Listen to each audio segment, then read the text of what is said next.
نحمده ونصلي على رسوله الكريم اما بعد فاعوذ بالله من الشيطان الرجيم بسم الله الرحمن الرحيم رب اشرح لي صدري ويسر لي امري واحلل عقدة من لساني يفقهوا قولي. سبق نمبر 232 سورۃ یاسین آیت نمبر 1 سے 12 تک.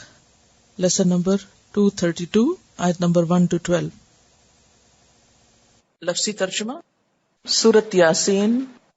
بسم اللہ الرحمن الرحیم. یاسین یاسین والقرآن الحکیم، قسم ہے قرآن حکیم کی. انکا، بے شک آپ، لمن المرسلین، البتہ رسولوں میں سے ہیں. علی صراط مستقیم، سیدھے راستے پر ہیں. تنزیلا، نازل کردہ ہے. العزیز الرحیم، زبردست رحم فرمانے والی ہستی کی طرف سے. لتنذرا، تاکہ تم خبردار کرو. قومن، ایک قوم کو. ما انذرا، نہیں خبردار کیے گئے. آباؤہم، ان کے آباء و اجداد. فہم، تو وہ. غافلون، غافل ہیں. لقد، البتہ تحقیق. حق القول، ثابت ہو گئی، حق ہو گئی بات. علی اکثرہم، ان کی اکثریت پر. فہم، پس وہ. لا یؤمنون، ایمان نہیں لائیں گے.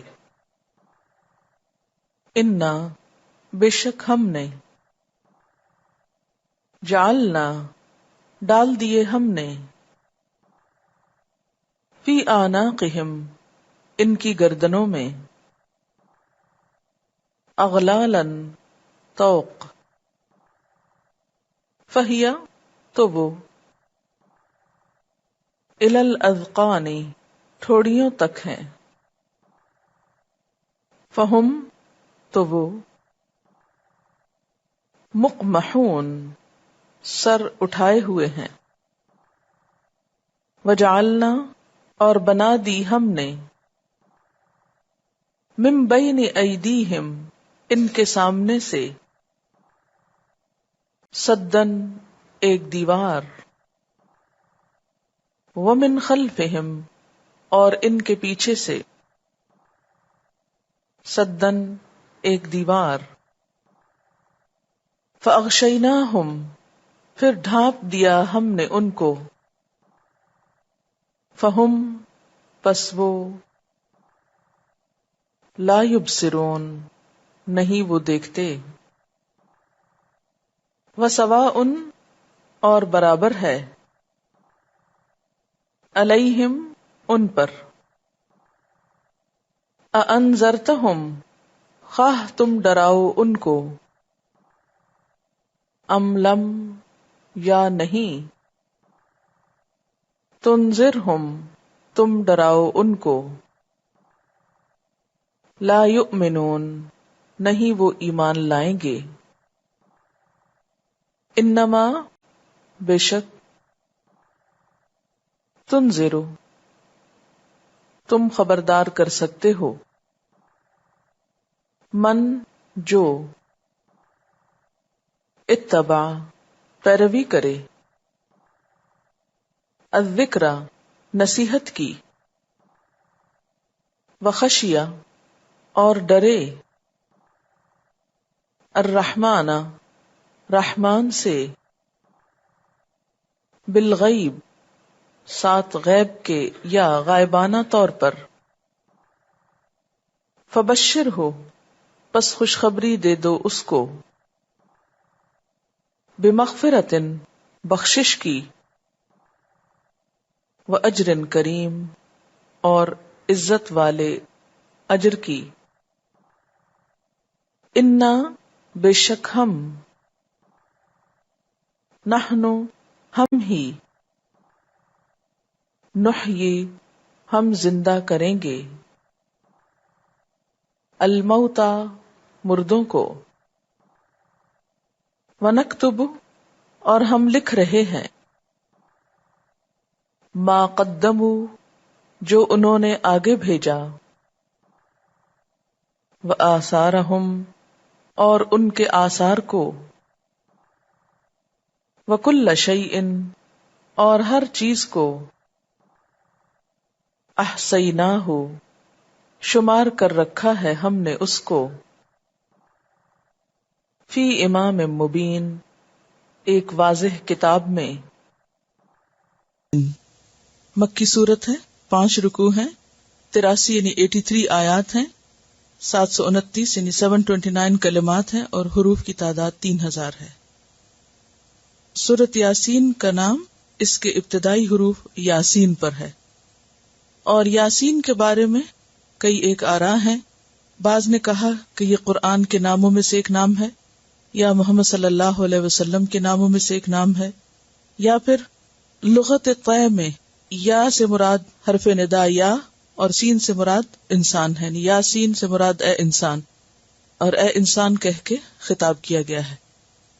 لیکن اصل بات وہی ہے کہ حروف مقطعات جو الگ الگ پڑھے جاتے ہیں، ان کا اصل معنی اللہ ہی کو معلوم ہے، اور کسی بھی صورت کے آغاز میں ان حروف کا آنا اس بات کا اظہار ہے کہ قرآن انہی جیسے حروف پر مشتمل ہے، اور ایسے معنی اور ایسا کلام پیش کر رہا ہے ان حروف پر مشتمل کہ جس کا مقابلہ کرنا عربوں کے بس میں نہ تھا، جس نے عربوں کو عاجز کر دیا، اور یہ قرآن کے معجزہ ہونے پر دلیل ہے۔ بسم اللہ الرحمن الرحیم۔ بسم اللہ قرآن پاک کی ایک مستقل آیت ہے، سورۃ فاتحہ کا حصہ نہیں ہے، اور قرآن پاک کی 114 سورتوں میں سے 113 سے قبل آئی ہے، یعنی سورۃ التوبہ کے علاوہ باقی تمام سورتوں کے شروع میں بسم اللہ الرحمن الرحیم لکھا گیا ہے۔ اور بسم اللہ میں بسم کیا ہے؟ 7 نام تو ترجمہ ہے، لیکن جار مجرور، بے کیا ہے؟ حرف جر، اور اسم مجرور، اور پھر اللہ موصوف اور الرحمن الرحیم صفت، تو صفت موصوف بھی ہے اس میں اور جار مجرور بھی ہے۔ یہ دونوں چیزیں تو آپ پڑھ چکے نا، تو ان دونوں کی مثالیں ہیں آپ کے سامنے یہاں۔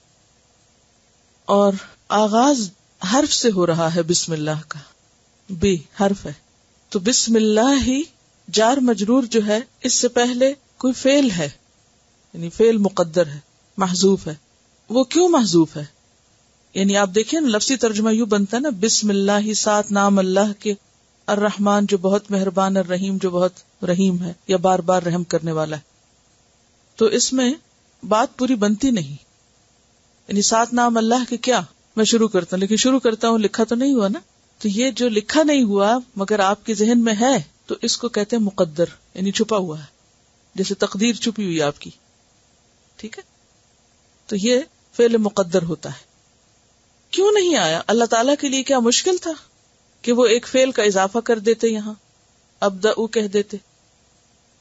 بات یہ ہے کہ آغاز میں اللہ کا نام ہونا، بسم اللہ، اللہ کا نام، یہ زیادہ مناسب اور زیادہ بہترین ہے بنسبت اس کے کہ کسی فعل سے آغاز ہوتا۔ اور فعل مثلاً ابدأ یا اقرأ، تو جملہ کیسے ہوتا؟ اقرأ بسم اللہ الرحمن الرحیم، تو اس میں وہ لطف نہیں جو اس آغاز میں لطف ہے، بسم اللہ الرحمن الرحیم میں۔ اور یہی اس کتاب کی بلاغت، یعنی قرآن مجید کی بلاغت پر دلیل ہے کہ یہ ایک بلیغ کلام ہے جو دلوں میں اثر کرتا ہے۔ اور بلیغ کلام کی علامت کیا ہوتی ہے کہ اس میں ہر بات زبان سے نہیں کہی جاتی، کچھ باتیں سننے والے کے اوپر بھی چھوڑ دی جاتی ہیں کہ وہ خود سمجھے۔ دوسری وجہ یہ بھی ہے کہ اگر یہاں پر صرف ابدأ کہہ دیا جاتا، میں ابتدا کرتا ہوں، تو کچھ بات بنتی نہیں، کیونکہ بسم اللہ ہر کام سے پہلے بھی پڑھنے کے لیے کہا گیا کہ جس کام کے شروع میں اللہ کا نام نہ لیا جائے وہ کام جو ہے وہ بے برکت ہوتا ہے۔ تو پھر ہر کام کی نوعیت بھی فرق ہے نا۔ اگر آپ وضو کر رہے ہیں تو آپ کہتے اتودع، وہاں پر پھر صرف ابدع نہیں کافی تھا. اسی طرح اگر آپ کھا رہے ہیں یا پی رہے ہیں، گھر سے نکل رہے ہیں، تو ان سب چیزوں میں پھر آپ کو فعل لگانا پڑتا نا. تو پھر کتنے فعل لگتے، کتنا بوجھل کلام ہو جاتا. تو اس میں اتنی آسانی بھی ہے کہ اٹس انڈرسٹوڈ. جو کام آپ کرنے جا رہے ہیں وہ آپ کے ذہن میں، آپ کی نیت میں، آپ کے ارادے میں ہے. اور آغاز کس سے ہو رہا ہے؟ اللہ کے نام سے. بسم اللہ. کون ہے اللہ؟ الرحمن، جو بہت مہربان ہے. یہ اس کا وصف ہے، اس کی صفت ہے. الرحیم، بار بار رحم کرنے والا ہے. جیسے قرآن مجید میں آتا ہے وَكَانَ بِالْمُؤْمِنِينَ رَحِيمًا، اور ہے وہ مومنوں پر بہت مہربان. اسی لیے کہا گیا کہ رحمان تو اس کی صفت سب پر عام ہے، یعنی سب پر اس کی رحمت عام ہے. لیکن رحیم جو ہے خاص طور پر اہل ایمان کے لیے ہے کہ جو اس کی اطاعت کریں. یاسین، یاسین حروف مقطعات. والقرآن الحکیم، قسم ہے قرآن حکیم کی. واو یہاں قسم کے لیے ہے، اور قسم کس کے لیے آتی ہے؟ تاکید کے لیے، کہ بالکل پکی بات ہے، تاکیدی بات ہے. اور قسم اس چیز کی کھائی جاتی ہے جو بہت عظیم ہو، قابل قدر ہو. تو اللہ سبحانہ وتعالی قرآن کی قسم کھا رہے ہیں. القرآن، اور قرآن اللہ کی کتاب، کلام اللہ. اور الحکیم اس کی صفت ہے. کس کی؟ قرآن کی. کہ قرآن کیسا ہے؟ قرآن کی پہچان کیا ہے؟ کہ یہ حکمت والا ہے. اور حکیم پیچھے بھی آپ پڑھ چکے ہیں، ذو حکمہ، حاکم اور محکم تینوں معنوں میں آتا ہے. یعنی قرآن حکمت سے بھرپور ہے، حکمت والا ہے. کس چیز میں حکمت ہے اس کے احکامات میں، اس کے معانی میں. یعنی اس کی ایک ایک بات نپی تلی ہے، کوئی بھی فالتو بات نہیں، کوئی بات ایسی نہیں کہ جس کو کوئی چیلنج کر سکے. اس کے احکام میں حکمت ہے، یہ فطرت کے موافق ہے، یہ عقل کے مطابق ہے. اور پھر حاکم بھی ہے، فیصلہ کرنے والا ہے. کس میں؟ اچھے اور برے میں، نیک اور بد میں. اور محکم کا کیا معنی ہے؟ جسے مضبوط بنایا گیا ہو. جیسے سورۃ ہود میں آتا نا کتاب احکمت آیاتہ ثم فصلت، کہ یہ کتاب ایسی ہے کہ جس کی آیات کو خوب مضبوط کیا گیا ہے. ثم فصلت، اور چھوٹے سے چھوٹے کم سے کم الفاظ میں معنی کو بھر دیا گیا ہے، یعنی خوب مضبوط بنایا گیا. کوئی زبان دان یہ نہیں کہہ سکتا کہ اس میں کوئی گرامیٹیکل مسٹیک ہے، یا اس میں کوئی لغت کے اعتبار سے کوئی چیز قابل قبول نہیں، یا پھر یہ کہ اس کے معنی میں کوئی کنٹرڈکشن پائی جاتی ہے یا کوئی تضاد پایا جاتا ہے. لو کان من عند غیر اللہ لوجدوا فیہ اختلافا کثیرا. تو یہ کتاب کیا ہے؟ محکم ہے، اس میں کوئی باہمی اختلاف نہیں.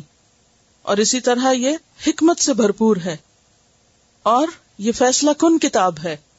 ایسے ہی نہیں اللہ نے قرآن کی قسم کھائی، کیونکہ قسم کھا کر کسی چیز کو گواہ بنایا جاتا ہے. والقرآن الحکیم، قرآن حکیم کی قسم. کس بات پر قسم؟ انک لمن المرسلین، بے شک آپ مرسلین یعنی رسولوں میں سے ہیں. مرسل کی جمع. کون؟ محمد صلی اللہ علیہ وسلم. محمد صلی اللہ علیہ وسلم رسولوں میں سے ہیں، یعنی آپ سے پہلے جتنے بھی رسول گزرے ان کے بعد آپ نے آ کر اس محل کو مکمل کیا ہے. اس کی مثال آپ نے ایسے دی کہ جیسے ایک شخص نے ایک بہت خوبصورت محل بنایا اور اس میں ایک اینٹ کی جگہ خالی چھوڑ دی. جب وہ محل تیار ہوا تو لوگ اس کے ارد گرد گھومنے لگے، دیکھنے لگے کہ یہ کیسی عمارت ہے، تو بہت تعریف کرنے لگے کہ بہت خوبصورت عمارت ہے، لیکن حیران ہوتے تھے کہ یہ ایک اینٹ کی جگہ خالی ہے. تو فرمایا فَأَنَا اللَّبِنَةُ، میں وہ اینٹ ہوں، وَأَنَا خَاتَمُ النَّبِيِّينَ، اور میں خاتم النبیین ہوں. کہ اس محل کی یعنی مرسلین کا جو ایک محل کا معنی ہے پیلس، کیونکہ محل سے شاید نہ سمجھ آیا. ایک وقت ایسا تھا نا کہ جب ہم یہ پوچھا کرتے تھے اس لفظ کو انگریزی میں کیا کہتے ہیں، اور اب کی جنریشن یہ پوچھتی ہے ہمارے بچے کے اس لفظ کو اردو میں کیا کہتے ہیں. بہرحال تو یعنی سارے رسول ایسے ہی ہیں، انہوں نے مل کر اللہ کے دین کی خدمت کی، جیسے ایک خوبصورت محل بنا دیا. اور اس کی تکمیل کس نے کی؟ محمد صلی اللہ علیہ وسلم. فرمائے انک لمن المرسلین، آپ انہی رسولوں میں سے ایک رسول ہیں جنہوں نے اس کام کو پائے تکمیل تک پہنچا دیا ہے. قرآن پاک میں ایک اور جگہ پر فرمایا گیا قل ما کنت بدعا من الرسل، کہہ دیجئے کہ میں رسولوں میں سے کوئی انوکھا نہیں ہوں، انہی میں سے ایک ہوں جو مجھ سے پہلے گزر چکے ہیں. تو گویا قرآن حکیم کو گواہ بنا کر آپ کے رسول ہونے کو ثابت کیا جا رہا ہے کہ آپ رسول ہیں، واقعی رسول ہیں، 3 مؤکدات کے ساتھ. پہلا مؤکد وا قسمیہ، دوسرا ان، اور تیسرا لمن المرسلین، کہ یقینی طور پر آپ رسولوں میں سے ایک رسول ہیں. اس بات کی کیا ضرورت پیش آئی کہ قسم کھا کر آپ کی رسالت کو ثابت کیا جائے؟ اس سے پیچھے سورۃ فاطر میں آپ پڑھ چکے ہیں، اللہ تعالیٰ فرماتے ہیں وجاءکم النذیر، تمہارے پاس ڈرانے والا آ گیا. اور اہل عرب قسمیں کھا کھا کے کہتے تھے کہ اگر ہمارے پاس آیا تو ہم تو سب سے زیادہ ہدایت یافتہ ہوں گے. سورۃ فاطر آیت 42 میں آپ نے پڑھا وَأَقْسَمُوا بِاللَّهِ جَهْدَ أَيْمَانِهِمْ لَإِنْ جَاءَهُمْ نَذِيرٌ لَيَكُونُنَّ أَهْدَى مِنْ إِحْدَى الْأُمَمِ فَلَمَّا جَاءَهُمْ نَذِيرٌ مَا زَادَهُمْ إِلَّا نُفُورًا. پہلے قسمیں کھاتے تھے کہ رسول آیا تو ہم تو معلوم نہیں کیا کر دیں گے، بہت ہی اعلیٰ درجے کے انسان بن جائیں گے. لیکن جب رسول آ گیا تو نفرت اور بھاگنے کے سوا کسی چیز میں اضافہ نہ کیا انہوں نے. تو ان بھاگتے ہوئے لوگوں کو جو آپ کی رسالت سے بدک رہے تھے، انہیں پکار کر کہا جا رہا ہے کہ مان جاؤ کہ آپ واقعی رسول ہیں، اور اگر تمہیں کچھ مشکل ہے ماننے میں تو قرآن کی دلیل کو دیکھو، قرآن کھول کر دیکھو، کیا کوئی انسان ایسا کلام لا سکتا ہے؟ اور یہ قرآن کیسا ہے؟ الحکیم ہے، انتہائی مضبوط، زبردست، حکمت والی باتوں پر مشتمل. تو گویا قرآن ایک دلیل ہے کس پر؟ محمد صلی اللہ علیہ وسلم کی رسالت پر. اور اس کی کیا ضرورت ہے کہ لوگوں کے سامنے محمد صلی اللہ علیہ وسلم کی رسالت کو رکھا جائے؟ کیونکہ اب لوگوں کی قسمت کا فیصلہ اسی پر منحصر ہے. جو آپ کو مانے گا وہی کامیاب ہوگا، دنیا میں بھی اور آخرت میں بھی. دنیا کو بھی اس وقت محمد صلی اللہ علیہ وسلم کی لائی ہوئی تعلیمات کی ضرورت ہے، ہدایت کی ضرورت ہے، ہر دور میں رہی اور آج بھی ضرورت ہے.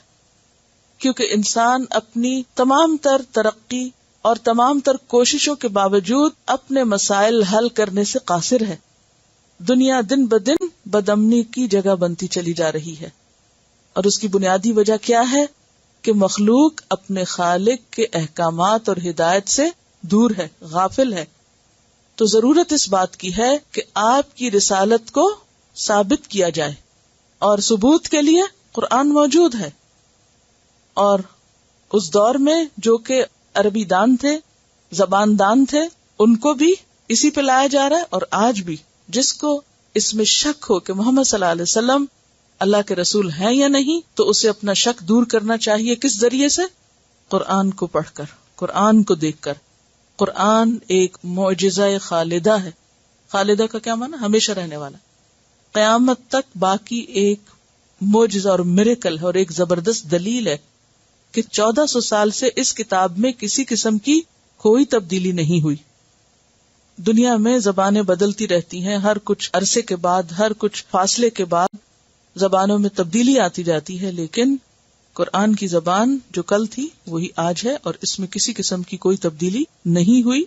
اور یہ اپنے معنی، اپنے الفاظ، اپنے انداز کے اعتبار سے ایک معجزہ ہے. تو انک لمن المرسلین. سورۃ البقرہ 252 میں بھی آتا ہے تلک آیات اللہ نتلوها علیک بالحق وانک لمن المرسلین. یہ اللہ کی آیات ہیں جنہیں ہم آپ پر حق کے ساتھ پڑھ رہے ہیں، اور بے شک آپ یقیناً آپ رسولوں میں سے ہیں. تو گویا اللہ کی آیات اس بات کی دلیل ہیں. کس بات کی؟ کہ محمد صلی اللہ علیہ وسلم اللہ کی طرف سے پیغام لائے ہیں. کس کے لیے؟ بندوں کے لیے، انسانوں کے لیے. کیا پیغام لائے ہیں؟ کہ انہیں اپنی دنیا اور آخرت کی مشکلات کو حل کرنے کے لیے کیا طریقے اختیار کرنے چاہیے، کس راستے پہ چلنا چاہیے. وہ راستہ کیا ہے؟ علی صراط مستقیم، سیدھے راستے پر ہے، صراط مستقیم پر ہے. اور صراط کس کے وزن پر ہے؟ فعال کے وزن پر. بمانا مفعول، یعنی صراط اصل میں مسروط ہے، یعنی جس پر چلا جائے. اور صاد ر طا کا مطلب کیا ہوتا ہے؟ تیزی سے چلنا. تو صراط مستقیم سیدھا راستہ ایسی ہائی وے ہے کہ جس پر آپ بسہولت چل کر اپنی منزل تک پہنچ سکتے ہیں. صراط مستقیم، مستقیم کا لفظ روٹ کیا ہے اس کا؟ قاف واو میم، قوم. قام یقوم قوم سے کھڑے ہونا، یعنی کہ بالکل درست، کیونکہ جب کوئی چیز کھڑی ہو جاتی تو بالکل صحیح ہوتی. سورۃ الشورى میں بھی آتا ہے 52 اور 53 میں وَإِنَّكَ لَتَهْدِي إِلَى صِرَاطٍ مُسْتَقِيمٍ، اور بے شک آپ یعنی محمد صلی اللہ علیہ وسلم ہدایت دینے والے ہیں، رہنمائی کرنے والے ہیں. کس چیز کی طرف؟ إِلَى صِرَاطٍ مُسْتَقِيمٍ، سیدھے رستے کی طرف. کیا ہے وہ سیدھا رستہ؟ اس کی پہچان کیا ہے؟ صراط اللہ الذی، راستہ ہے اللہ کا. یعنی صراط مستقیم کون سا راستہ ہے؟ اللہ کا راستہ. کون ہے اللہ؟ الذی لہ ما فی السماوات و ما فی الارض، وہی جو آسمان و زمین میں ہر چیز کا مالک ہے، جس نے یہ کائنات بنائی، جس نے ہمیں پیدا کیا، اسی نے پیغمبر بھیج کر ہمیں اس زندگی کو صحیح طریقے پر گزارنے کا راستہ بھی دکھایا. الا الی اللہ تصیر الامور، اور پھر سب کی واپسی بھی، سارے معاملات بھی کس کی طرف جانے والے ہیں؟ اللہ کی طرف جانے والے. تو خلاصہ کیا ہے بات کا؟ بنیادی طور پر بات یہ ہے کہ انسانیت کو رہنمائی کی ضرورت ہے. اللہ نے رہنمائی کا کام کر دیا ہے. لوگوں کا بھلا اس میں ہے کہ وہ اللہ کی دی ہوئی رہنمائی کو قبول کر لیں. وہ گائیڈنس جو انہیں صحیح منزل تک لے جائے گی، کامیابی تک پہنچا دے گی. اور وہ رہنمائی اس نے کس کے ذریعے کی ہے؟ محمد صلی اللہ علیہ وسلم کے ذریعے. لہذا کامیابی کی کنجی کو پانے کے لیے ضروری ہے کہ محمد صلی اللہ علیہ وسلم کو پکڑا جائے، آپ کے لائے ہوئے دین کو قبول کیا جائے. اس دور میں بھی اور آج بھی جو لوگ کہتے ہیں وَيَقُولُ الَّذِينَ كَفَرُوا لَسْتَ مُرْسَلًا، کہ ہم آپ کو رسول نہیں مانتے، وہ دراصل اپنا نقصان کر رہے ہیں. آپ کو رسول ماننا ضروری ہے، آپ پر اعتماد کرنا ضروری ہے، آپ کی لائی ہوئی تعلیم کی تصدیق کرنا اور پھر اس کو قبول کر کے اس پر عمل کرنا ہی کامیابی کی ضمانت ہے. تنزیل العزیز الرحیم، تنزیل نازل کردہ ہے. اور تنزیل میں کس طرح کا نازل کرنا ہوتا ہے؟ آہستہ آہستہ، تھوڑا تھوڑا، حسب ضرورت. العزیز زبردست کس کی صفت ہے؟ اللہ کی. یعنی یہ قرآن جو سیدھا راستہ دکھاتا ہے، یہ محمد صلی اللہ علیہ وسلم کا لکھا ہوا نہیں ہے، کسی اور انسان کا لکھا ہوا نہیں ہے، یہ اللہ نے اتارا ہے. 23 سال میں اترا ہے، تھوڑا تھوڑا کر کے اترا ہے. اور جس کا یہ کلام ہے وہ العزیز ہے، زبردست ہے. العزیز میں 3 معنی پائے جاتے ہیں: قدرت، قہر، عزت. اور قدر یعنی اللہ قادر بھی ہے، عزت القدر، عزت القہر. تو اللہ تعالی غالب ہے، ہر چیز اس کے ہاتھ میں، کنٹرول میں، وہ ہر کام پہ قادر ہے اور وہ بہت زبردست بھی ہے. الرحیم اس کے ساتھ ساتھ مہربان بھی ہے. یعنی ایک طرف وہ بہت قوت والا ہے اور دوسری طرف وہ رحم فرمانے والا ہے. یعنی اس کی قوت اور قدرت کی علامت کیا ہے؟ یہ پوری کائنات کی تخلیق جو ہمیں نظر آتی، اور پھر اس کی رحمت کی دلیل کیا کہ اس نے سب چیزوں کو بنا کے ایسے چھوڑ نہیں دیا، بلکہ ساتھ ساتھ ان کی رہنمائی بھی کی. تو یہ قرآن کوئی معمولی کتاب نہیں. آپ دیکھیے کہ کوئی بھی کتاب، اس کی اہمیت کس سے ہوتی ہے؟ کسی بھی کتاب کی اہمیت کس نے لکھی ہے، اس کا رائٹر کون ہے؟ عموماً کتاب سے زیادہ کون مشہور ہوتا ہے؟ رائٹر ہوتا ہے. اچھا فلاں کی کتاب ہے، فوراً لے لیں گے، نام دیکھتے ہیں نا. اب جیسے آپ کو حدیث لینی ہے تو جب آپ پڑھتے ہیں بخاری تو آپ فوراً لے لیتے ہیں، اچھا بخاری بس ٹھیک ہے، اوکے فائن، اس سے آگے مزید کچھ نہیں پوچھتے. پھر بخاری کسی کتاب کا نام ہے؟ کس کا نام ہے؟ رائٹر کا نام ہے. مسلم رائٹر کا نام ہے. تو کوئی بھی کتاب اپنے لکھنے والے سے پہچانی جاتی ہے. قرآن کلام ہے اللہ کا. اس کی عظمت، اس کی حکمت اور اس کی شان کس وجہ سے ہے کہ یہ العزیز الرحیم کا کلام ہے، اس نے بھیجا ہے. اور یہ کوئی معمولی بات نہیں. آپ کسی عام انسان کی بات کو چاہے تو مانے چاہے نہ مانے، چاہے قبول کریں اور چاہے نہ کریں، اسے کوئی وقت دیں یا نہ دیں، اس کو پڑھیں یا نہ پڑھیں، اس کو سمجھے یا نہ سمجھے، کوئی فرق نہیں پڑتا، کیونکہ وہ آپ پر کوئی قدرت طاقت نہیں رکھتا. ٹھیک ہے نا؟ مثال کے طور پر یہ ایک کتاب ہے، ٹھیک ہے، کتاب کا نام ہے اسلام، کسی انسان نے لکھی، اسے لکھی ہے، چھوڑ دی ہے، جس کا جی چاہے پڑھے. اگر کوئی نہ پڑھے، نہ خریدے اور پڑھے اور کچھ نہ سمجھے، کیا رائٹر کچھ کر سکتا ہے؟ کچھ کہے گا آپ کو؟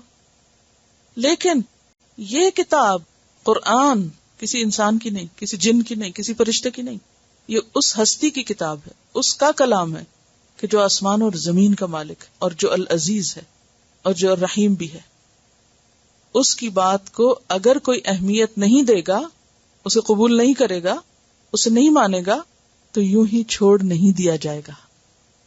وہ پوچھے گا. تنزیل العزیز الرحیم، یہ معمولی کتاب نہیں ہے، العزیز الرحیم کی کتاب ہے. اور اس نے یہ کتاب کیوں بھیجی ہے؟ پیغمبر کیوں بھیجا؟ لتنذرا، تاکہ تم خبردار کرو، تم ڈراؤ. کس کو؟ قومن، ایک قوم کو. اشارہ ہے بنی اسماعیل کی طرف، اہل عرب کی طرف. ما انذرا، نہیں ڈرائے گئے، خبردار کیے گئے، آباؤہم، ان کے باپ دادا. نتیجہ کیا ہوا؟ فہم غافلون، تو وہ غفلت میں پڑے ہوئے ہیں. محمد صلی اللہ علیہ وسلم کا پہلا کام اور براہ راست خطاب کس سے تھا؟ بنو اسماعیل سے، اہل عرب سے، اور کتاب بھی عربی میں نازل ہوئی. لیکن کیا یہ صرف اسی قوم کے لیے تھا؟ وما ارسلناک الا کافۃ للناس، براہ راست ان سے تھا، نیابتاً پوری دنیا کے لیے تھا. نیابتاً کا کیا معنی ہوتا ہے؟ نائب بنانا کسی کو، ڈیلیگیٹ کرنا. یعنی آپ نے فرسٹ پلیس پر کیا کیا؟ اپنے مخاطبین یا سامنے کے لوگوں کو بتا دیا. اس کے بعد سامنے کے لوگوں پر ذمہ داری ڈالی گئی کہ اب وہ کیا کریں؟ اس کو پوری دنیا تک پہنچائیں. اسی لیے آپ نے حجۃ الوداع کے موقع پر 1,40,000 کے مجمع میں ایک زبردست نصیحت کی تھی اپنے سامنے کے لوگوں کو. کیا؟ بلغوا انی ولو آیا، مجھ سے لے کر آگے پہنچاؤ، خواہ ایک آیت ہو، ایک آیت. لہذا اگرچہ یہاں خطاب بنو اسماعیل سے ہے، اہل عرب سے ہے، لیکن اس کے بعد پوری دنیا کے لیے ہے، کیونکہ ایک جگہ نہیں کئی جگہ پر یہ بات قرآن مجید میں آئی ہے کہ یہ کتاب پوری دنیا کے لیے، محمد صلی اللہ علیہ وسلم کی رسالت سب انسانیت کے لیے. وما ارسلناک الا کافۃ للناس.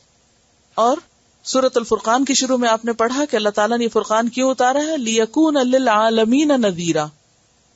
تو یہاں لتنذر قوما کی بات ہے اور وہاں للعالمین نذیرا کی بات ہے. اب محمد صلی اللہ علیہ وسلم تو ہے نہیں، ان کے مخاطب براہ راست جو صحابہ کرام تھے وہ بھی کوئی نہیں ہے، تو اس کے بعد کس کی ذمہ داری ہے؟ نسل در نسل جو خلائف ہیں ان کی ذمہ داری ہے کہ وہ اس پیغام کو پوری دنیا تک پہنچائیں. کیوں؟ اس لیے کہ جن کو یہ پیغام نہیں پہنچتا وہ پھر فہم غافلون، غفلت میں ڈوبے ہوئے ہوتے ہیں. کس سے غافل ہوتے ہیں؟ ایمان سے، ہدایت سے، عمل صالح سے. انہیں پتہ ہی نہیں ہوتا کہ انہیں کرنا کیا ہے. ان کی فلاح، نجاح، کامیابی کس میں؟ لتنذر قوما ما انذر آباؤہم فہم غافلون، کہ آپ ایک ایسی قوم کو ڈرائیں جن کے باپ دادا نہیں ڈرائے گئے تھے زمن الفترہ میں، تو وہ غفلت میں پڑے ہوئے ہیں. لوگوں کو غفلت سے جگائیں. زمن الفترہ کون سا زمن ہے؟ گیپ جو آیا، کس میں گیپ؟ عیسیٰ علیہ السلام اور محمد صلی اللہ علیہ وسلم کے درمیان کوئی رسول نہیں آیا تھا. اس کو زمن الفترہ کہتے ہیں. ایک فترۃ الوحی ہے وہ اور ہے، یہ زمن الفترہ ہے. زمن الفترہ سے مراد وہ عرصہ جس میں کوئی رسول نہیں آیا. پچھلے رسولوں کی تعلیمات موجود تھیں، حضرت عیسیٰ علیہ السلام کے ماننے والے جگہ جگہ پہنچ کر پیغام پہنچا رہے تھے، لیکن براہ راست عربوں کی طرف کوئی رسول نہیں آیا تھا. ما انذر آباؤہم، ان کے آباء و اجداد کے پاس بہت پہلے تعلیم آئی تھی حضرت ابراہیم اور اسماعیل کے توسط سے، لیکن قریب کے زمانے میں نہیں آئی. سورۃ السجدہ میں بھی آتا ہے لِتُنذِرَ قَوْمًا مَّا أَتَاهُم مِّن نَّذِيرٍ مِّن قَبْلِكَ، تاکہ تم ایسی قوم کو ڈراؤ کہ جن کے پاس آپ سے پہلے کوئی نذیر نہیں آیا. فَهُمْ غَافِلُونَ، تو وہ غفلت میں پڑے ہوئے ہیں. تو اس سے کیا پتہ چلتا ہے غفلت میں انسان کیوں پڑتا ہے، کون غافل ہوتا ہے، غفلت کے اسباب کیا ہوتے ہیں، اور کیا غفلت کوئی اچھی چیز ہے؟ کیا غفلت انسان کے لیے فائدہ مند چیز ہے؟ جن کے پاس کتاب نہیں پہنچتی وہی غفلت میں ہوتے ہیں، اور انسانوں کو غفلت سے جگانا بہت ضروری ہے. کیوں؟ اس لیے کہ سامنے خطرہ ہے. اب دیکھیے کہ اگر خدا نخواستہ کہیں کوئی آفت آتی ہے تو لوگ چپ کر کے بیٹھے رہتے ہیں. مثلاً اگر آپ کسی کو دیکھتے ہیں کہ وہ کوئی آگ کے الاؤ کی طرف بڑھ رہا ہے، کسی بچے کو دیکھتے ہیں کہ وہ کسی گڑھے میں گرنے والا ہے، تو آپ چھوڑ دیتے ہیں. اس کو نہیں پتا وہ غافل ہے. آپ اوپر سے چھت سے دیکھ رہے ہیں کہ وہ نیچے سے کوئی نقصان اٹھانے والا ہے، آپ اوپر سے چیخنا شروع کر دیتے ہیں کہ دیکھو بچو بچو آگے فلاں چیز آ رہی.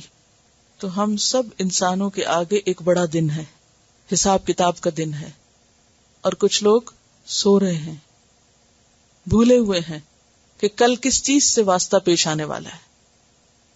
تو اس لیے لِتُنذِرَ قَوْمًا مَّا أُنذِرَ آبَاؤُهُمْ فَهُمْ غَافِلُونَ لَقَدْ حَقَّ الْقَوْلُ عَلَىٰ أَكْثَرِهِمْ، البتہ تحقیق حق ہو گئی، سچی ہو گئی بات علی اکثرہم، ان کی اکثریت پر. فہم لا یؤمنون، پس وہ ایمان نہیں لائیں گے، یہ نہیں مانیں گے. آپ کے ڈرانے کے باوجود بھی یہ سمجھ کر نہیں دیں گے، کیونکہ ان پر بات چسپاں ہو گئی ہے، چپک گئی ہے. کون سی بات چپک گئی ہے؟ کس بات کی طرف اشارہ ہے؟ قرآن پاک میں آتا ہے لَأَمْلَأَنَّ جَهَنَّمَ مِنَ الْجِنَّةِ وَالنَّاسِ أَجْمَعِينَ، کہ میں جن اور انسانوں سے جہنم کو ضرور بھر دوں گا. تو ان پر بھی وہی بات چسپاں ہو گئی، یہ بھی انہی میں شامل ہو گئے. یہ کب کہا تھا اللہ تعالیٰ نے اور کیوں کہا تھا؟ جب آدم علیہ السلام کو سجدے کا حکم دیا گیا اور ابلیس نے انکار کیا، اور اللہ تعالیٰ نے اس سے پوچھا کہ تو نے کیوں انکار کیا، تو اس نے کیا کہا تھا؟ میں کیسے اس کو سجدہ کرتا، کیونکہ میں اس سے بہتر ہوں. تکبر کا شکار ہوا، اور اس کے بعد اس نے مہلت مانگ لی کہ اس کی وجہ سے چونکہ مجھ پر مصیبت آئی ہے، لہٰذا میں ان کو ضرور بہکا کر رہوں گا، میں ان سب کو ضرور گمراہ کر کے رہوں گا. تو اس موقع پر اللہ تعالیٰ نے فرمایا تھا کہ پھر میں بھی ان سے جہنم کو بھر کے چھوڑوں گا. جو تیری بات میں آ گئے، تیرے پھیر میں آ گئے، پھر میں بھی ان کو تیرے ساتھ ہی بھیجوں گا. تو یہ بات کہ جو شیطان کے بہکاوے میں آ جائے، اور کسی کے بہکاوے میں کون آتا ہے؟ جو غافل ہو، جو لا علم و بدو ہو، جس کو سمجھ نہ ہو، وہ ہر ایک کی بات سن لیتا ہے، ہر ایک کی بات مان لیتا ہے. لیکن جو سمجھدار ہو، جس کے پاس اویئرنس ہو، وہ کسی کی بات نہیں سنتا، وہ صرف اس کی دیکھتا ہے کہ جو اس کو حقیقت کے مطابق لگتی ہے. تو یہاں القول سے مراد وہ قول ہے جو اللہ سبحانہ و تعالی نے ابلیس کے جواب میں فرمایا جب اس نے یہ دھمکی دی تھی کہ میں سب کو گمراہ کر کے چھوڑوں گا. تو اللہ تعالیٰ نے فرمایا وَلَكِنْ حَقَّ الْقَوْلُ مِنِّي، واضح الفاظ میں حق القول کا لفظ آتا ہے سورۃ السجدہ آیت 13 میں. وَلَكِنْ حَقَّ الْقَوْلُ مِنِّي لَأَمْلَأَنَّ جَهَنَّمَ مِنَ الْجِنَّةِ وَالنَّاسِ أَجْمَعِينَ. تو یہ بات کیا ہے کہ انسانوں کی اکثریت جہنم کا حصہ بنے گی. آدم کی اولاد میں سے 1000 میں سے کتنے لوگ جہنم میں جائیں گے؟ 999، یہ ریشو ہوگا. شیطان اس قدر مخلوق کو بہکانے میں کامیاب ہو جائے گا.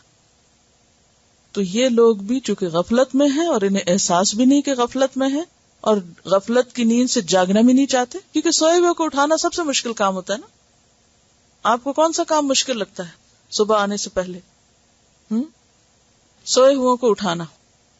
ناشتہ بنانا مشکل لگتا ہے؟ صفائی کرنا مشکل لگتا ہے؟ کون سا کام مشکل ہوتا ہے؟ کچھ بھی مشکل نہیں ہوتا، کیونکہ سارے آپ کے اپنے کام ہوتے ہیں، اپنی مرضی سے آپ کرتے ہیں. ہاں خود کو اٹھانا کچھ مشکل ہوتا ہے، مگر اس سے زیادہ مشکل بچوں کو اٹھانا ہوتا ہے.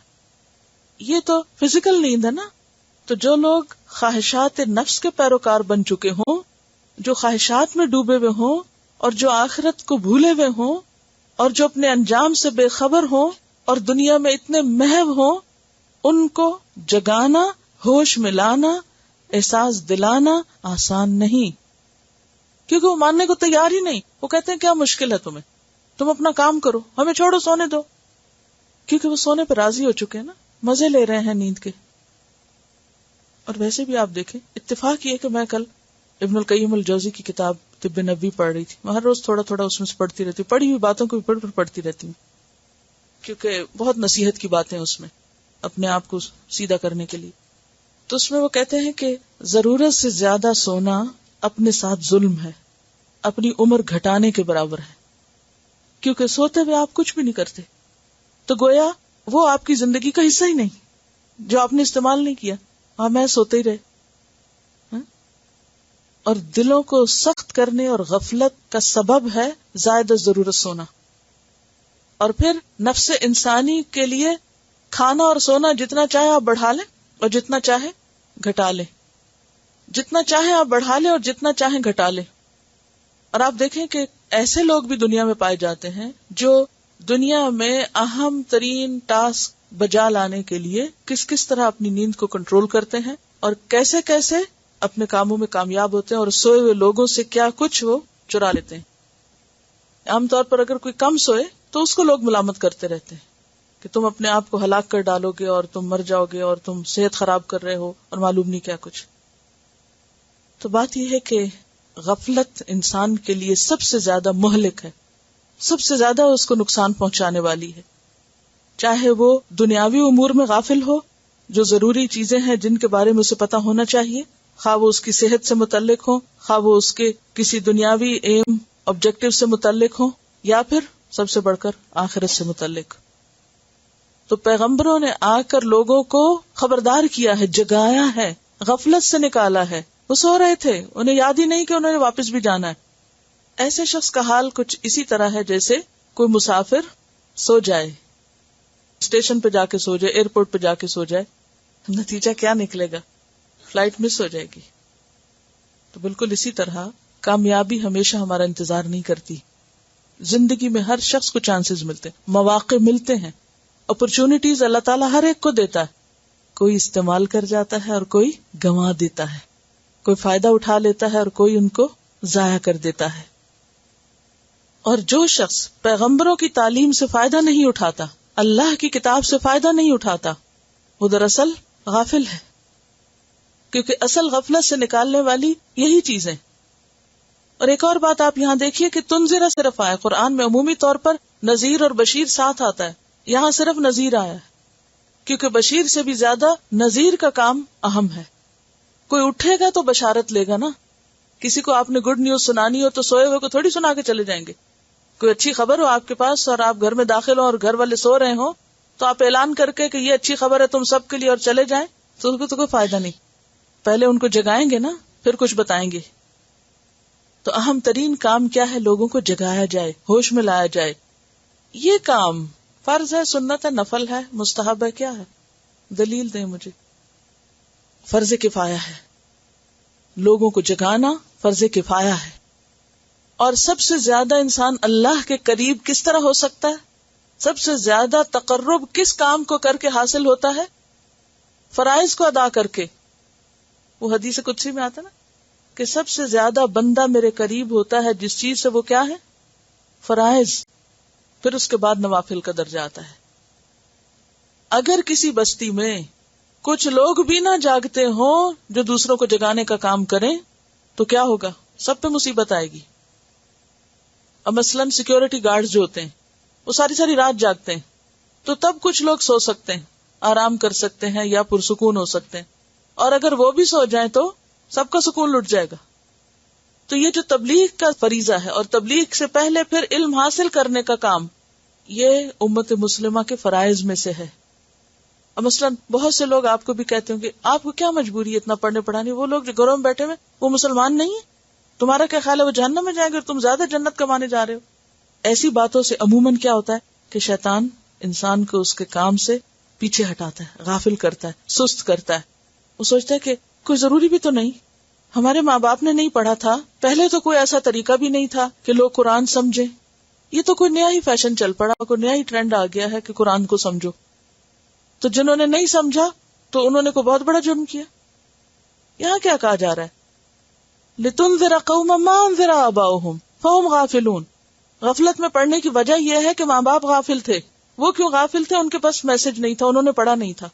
تو جب جس کے پاس موقع ہو اسے سیکھنا ہے. تو یہ علم کا سیکھنا، قرآن کا سیکھنا اور پھر اسے آگے سکھانا، اسے آگے لوگوں تک پہنچانا، یہ کیا ہے؟ فرض کفایہ ہے. اگر کچھ لوگ کریں گے تو باقیوں سے بھی مشکل آسان ہوگی، اور اگر کوئی بھی نہیں کرے گا تو سب کی پوچھ اور سب کی پکڑ ہوگی، کیونکہ اللہ تعالیٰ کو غفلت سخت ناپسند ہے. لِتُنذِرَ قَوْمًا مَا أُنذِرَ آبَاؤُهُمْ فَهُمْ غَافِلُونَ. لَقَدْ حَقَّ الْقَوْلُ عَلَىٰ أَكْثَرِهِمْ. لیکن اکثر لوگ ان باتوں کو اہمیت ہی نہیں دیتے اور وہ اس کی ضرورت ہی نہیں سمجھتے، کیونکہ وہ اپنی مرضی کے مطابق زندگی بسر کرنا چاہتے ہیں. لہذا جو اللہ کی مرضی چھوڑ کر اپنی مرضی پہ چلنا چاہے وہ پھر اللہ کی رضا تو حاصل نہیں کر سکتا. اس لیے لقد حق القول علی اکثرہم، اور یہاں خاص طور پر اہل مکہ کی طرف اشارہ ہے، کیونکہ ان کی اکثریت مان کے نہیں دے رہی تھی. پیغمبر ان کے بیچ میں موجود تھا، کتاب پڑھ پڑھ کے سنا رہا تھا، ان کو جگا رہا تھا. اور ابتدائی مکی صورتوں میں آپ دیکھیں گے کہ زیادہ سے زیادہ آخرت کی بات ہے، لیکن وہ اس کو سنجیدگی سے لے ہی نہیں رہے تھے. وہ اسے مذاق میں ٹالنا چاہتے تھے، وہ اس پر پیغمبر کا مذاق اڑاتے، کلام کا اڑاتے. فہم لا یؤمنون، پس وہ ایمان نہیں لاتے یا ایمان نہیں لائیں گے کیونکہ غفلت میں ہیں اور مان کے نہیں دے رہے، اور ان پر بھی وہی فیصلہ ہوگا جو پہلوں پر ہوا. آپ دیکھیں کہ یہ مضمون قرآن مجید میں اتنی دفعہ دہرایا گیا کہ اکثریت نہیں مانتی، اکثریت ناشکری ہے، اکثریت کی پیروی آپ کو سیدھے رستے سے بھٹکا دے گی. لیکن مشکل یہ ہماری کہ ہم بھی اکثریت کے رستے پر چلنے میں خود کو محفوظ سمجھتے ہیں. اللہ تعالیٰ کیا فرماتے؟ اکثرہم فہم لا یؤمنون. سورۃ ہود آیت 17، سورۃ الرعد آیت 1، سورۃ غافر آیت 59، تینوں جگہوں پر آتا ہے وَلَٰكِنَّ أَكْثَرَ النَّاسِ لَا يُؤْمِنُونَ، وَلَٰكِنَّ أَكْثَرَ النَّاسِ لَا يُؤْمِنُونَ. اکثر لوگ اللہ کی بات مان کے نہیں دیتے، ماننا ہی نہیں چاہتے. سورۃ الصافات 71 میں آتا ہے وَلَقَدْ ضَلَّ قَبْلَهُمْ أَكْثَرُ الْأَوَّلِينَ. اولین کی اکثریت بھٹکی ہوئی تھی. پچھلی قوموں میں آپ دیکھیں، قوم نوح کے کتنے لوگ مسلمان ہوئے، قوم عاد میں کتنے فیصد مسلمان ہوئے، سمود میں کتنے پرسنٹ مسلمان، قوم لوط میں کتنے پرسنٹ مسلمان ہیں؟ صرف 2 بیٹیاں، ایک شخص بھی نہیں. قیامت کے دن کچھ پیغمبر آئیں گے نا جن کے ساتھ ایک شخص ہوگا، کسی کے ساتھ ایک بھی نہیں ہوگا، کسی کے ساتھ 2 ہوں گے، کسی کے ساتھ 3 ہوں گے. لوط علیہ السلام کے ساتھ کتنے ہوں گے؟ صرف 2 بیٹیاں. یہی ان کی امت تھی، بس یہی ان کا اہل، یہی ان کی امت. ایک شخص نہیں مان کے دیا پوری بستی میں سے. اکثرہم لا یؤمنون. سورۃ الشعراء میں آپ دیکھیے کتنی دفعہ یہ آیت گزری، ان فی ذلک لآیہ وما کان اکثرہم مؤمنین، وما کان اکثرہم مؤمنین. ان کی اکثریت ماننے والی نہ تھی. آیت نمبر 8، آیت نمبر 67، آیت نمبر 103، 121، 174، 190. ایک ہی بات اتنی دفعہ ریپیٹ کی گئی کہ اکثر مان کے نہیں دیتے. لہٰذا اکثر لوگ پھر جہنم کا ایندھن ہوں گے. جب مان کے نہیں دیتے، اللہ کو ناراض کرتے ہیں، تو پھر اللہ کے غضب ہی کا شکار ہوں گے. پھر اسی طرح ایک اور جگہ پر فرمایا وَإِن تُطِعْ أَكْثَرَ مَنْ فِي الْأَرْضِ يُضِلُّوكَ عَنْ سَبِيلِ اللَّهِ. اگر تم زمین میں رہنے والی اکثریت کی باتیں ماننے لگ جاؤ تو وہ تم کو اللہ کے رستے سے ہٹا دیں گے. پچھلی تاریخ کو پڑھیے تو اکثریت کا یہی حال ہے. آج بھی آپ لوگوں کی میجورٹی کو دیکھیں تو اکثریت کدھر کو جا رہی ہے؟ اللہ کی طرف دوڑ رہی ہے. اکثریت کدھر کو جا رہی؟ اور پھر ہم بھی عام طور پر کس کو دیکھتے ہیں؟ سب کیا کرتے ہیں، لوگ کیا کر رہے ہیں، یہ تو نہیں دیکھتے کہ اللہ کیا کہتے، کیا دیکھتے ہیں اور کیا کر رہے ہیں، میں کیوں یہ کروں، کیونکہ ہمیں اس میں کیا لگتا ہے کہ پھر ہم مین سٹریم سے کٹ جائیں گے، ہم اکثریت کے ناپسندیدہ ہو جائیں گے، پھر لوگ ہمیں پسند نہیں کریں گے. یہی ڈر ستاتا ہے نا. تو پھر انسان اللہ کی طرف آ نہیں سکتا. خاندانوں میں آپ دیکھیں، یعنی کسی وقت بیٹھ کے ٹھنڈے دل سے جائزہ لیں، پوری فیملیز کو آپ دیکھ لیں، کتنے فیصد نماز پڑھنے والے، کتنے فیصد قرآن کو سمجھنے والے، کتنے فیصد اللہ کی طرف راغب ہیں. اکثریت کا حال کیا ہے، خواہ مسلمان ہو یا غیر مسلم ہو. یعنی شیطان لوگوں کو بہکانے میں اس حد تک کامیاب ہے کہ اس نے جو کہا تھا کہ میں تو ان کی جڑ اکھیڑ کے ہی رہوں گا، تو اللہ تعالیٰ نے بھی فرمایا کہ میں بھی پھر جہنم کو بھر کے ہی چھوڑوں گا ان سے. وَيَحِقَّ الْقَوْلُ عَلَى الْكَافِرِينَ، سورۃ یاسین کے آیت 70 میں بھی یہ مضمون آتا ہے. سورۃ ہود آیت 119 اور سورۃ السجدہ 13 میں بھی لَأَمْلَأَنَّ جَهَنَّمَ مِنَ الْجِنَّةِ وَالنَّاسِ أَجْمَعِينَ وَتَمَّتْ كَلِمَةُ رَبِّكَ لَأَمْلَأَنَّ جَهَنَّمَ مِنَ الْجِنَّةِ وَالنَّاسِ أَجْمَعِينَ. اگر اللہ تعالیٰ چاہتا تو زبردستی بھی لوگوں کو ہدایت دے سکتا تھا، لیکن اللہ ایسا نہیں کرتا. تو اہل مکہ کو ایک طرح سے دھمکی دی جا رہی ہے، نہیں تم مانتے تو تمہارا حال بھی وہی ہوگا جو پہلوں کا ہو چکا. لَقَدْ حَقَّ الْقَوْلُ عَلَىٰ أَكْثَرِهِمْ، یعنی ان کے نہ ماننے کی وجہ بھی بنیادی یہی ہے کہ شیطان کے پھیر میں آئے ہوئے ہیں. فَهُمْ لَا يُؤْمِنُونَ، یہ نہیں مان کے دیں گے. إِنَّا جَعَلْنَا فِي أَعْنَاقِهِمْ أَغْلَالًا، رکاوٹ کیا ہے نہ ماننے میں، وجہ کیا ہے نہ ماننے کی، نہ قبول کرنے کی؟ وجہ یہ ہے کہ انا جعلنا فی اعناقہم اغلالا، ہم نے ان کی گردنوں میں طوق ڈال رکھے ہیں. اغلال کس کی جمع ہے؟ غل کی. طوق یا بیڑیاں، جس سے ہاتھ کو گردن سے باندھ دیا جاتا ہے. طوق کیا ہوتا ہے؟ جس سے ہاتھوں کو گردن سے باندھ دیا جاتا ہے، یعنی گلے کے اندر ڈال کے ہاتھ کو بھی ساتھ چین کیا جاتا ہے. غلت ایدیہم آتا ہے نا. تو ہم نے ان کی گردنوں میں، آناق جو ہے وہ عنق کی جمع ہے، گردن کو کہتے ہیں. فہی الی الاذقان، وہ طوق ٹھوڑیوں تک ہے. اذقان ذقن کی جمع ہے. ذقن کہتے ہیں جبڑے کی وہ ہڈی جس پر دانت جڑے ہوئے ہوتے ہیں، یہ دونوں طرف سے، اس کو ذقن کہتے ہیں. ٹھوڑی جس کو آپ بولتے ہیں، ٹھیک ہے، کہ ان کے ٹھوڑیوں تک، اس ہڈی تک طوق پڑے ہوئے ہیں، گردن میں ہاتھ بھی ساتھ بندھے ہوئے ہیں، لہذا وہ اپنے آپ کو بھی نہیں دیکھ سکتے. فہم مقمحون، پس وہ سر اٹھائے کھڑے ہیں. مقمحون کا لفظ جو ہے یہ قاف میم ہا سے ہے. قمحن کہتے ہیں گیہوں کو جو پکنے کے وقت سے لے کر ذخیرہ اندوزی تک بالی کے اندر رکھا جاتا ہے، یعنی اس کے اندر سے نہیں نکالا جاتا. ٹھیک ہے، وہ گیہوں جس سے ستو بنایا جاتا ہے. ستو کا پتہ ہے؟ جیسے آٹا ہوتا ہے نا، اسی طرح ہی ہوتا ہے، اور وہ گیہوں سے بنتا ہے اور اس میں ہسک زیادہ ہوتا ہے. اب آپ دیکھیے کہ وہ ڈرائی ہوتا ہے نا، تو اگر آپ کو وہ ڈرائی کھانا پڑے تو آپ کیسے کھاتے ہیں؟ کیسے کھاتے ہیں؟ سر کو کہاں رکھتے ہیں؟ کوئی بھی ڈرائی چیز اگر آپ کو پھانکنی ہو، سر کہاں ہوتا ہے؟ اوپر. کیوں اوپر کرتے ہیں؟ نیچے رکھ کے نہیں کھا سکتے. بیسیکلی قمح کا لفظ جو ہے اسی سے نکلا ہے، کیونکہ عربوں کے ہاں اس کو عموماً پھانک کے اوپر سے پانی پی لیا جاتا تھا. ٹھیک ہے، تو پھانکنے کے وقت جو گردن کی کیفیت ہوتی ہے وہ یوں اوپر کو اٹھی ہوئی ہوتی ہے. اس سے مقمح وہ شخص جس کے اندر ستو جا رہا ہے اس کی حالت ہوتی ہے. ان کی گردنیں بھی اسی طرح اوپر کو اٹھی ہوئی اور اکڑی ہوئی ہیں. اسی سے پھر مقمح اس اونٹ کے لیے بھی آتا ہے جو پانی سے سیر ہو کر، یعنی خوب پانی پی کر پھر گردن کو اوپر اٹھا لے. کبھی کوئی ایسا منظر دیکھا ہے کہ جانور پانی پی رہا کیونکہ اس کو گردن بہت نیچے لے جانی پڑتی ہے نا. اچھا، وہ گردن پھر کیا ہوتی ہے؟ تھک جاتی. اگر آپ بھی کوئی کام ایسا کریں، جیسے لکھ رہے ہیں، پڑھ رہے ہیں، گردن نیچے بہت دیر تک ہے، پھر اس کے بعد آپ کیا کرتے ہیں؟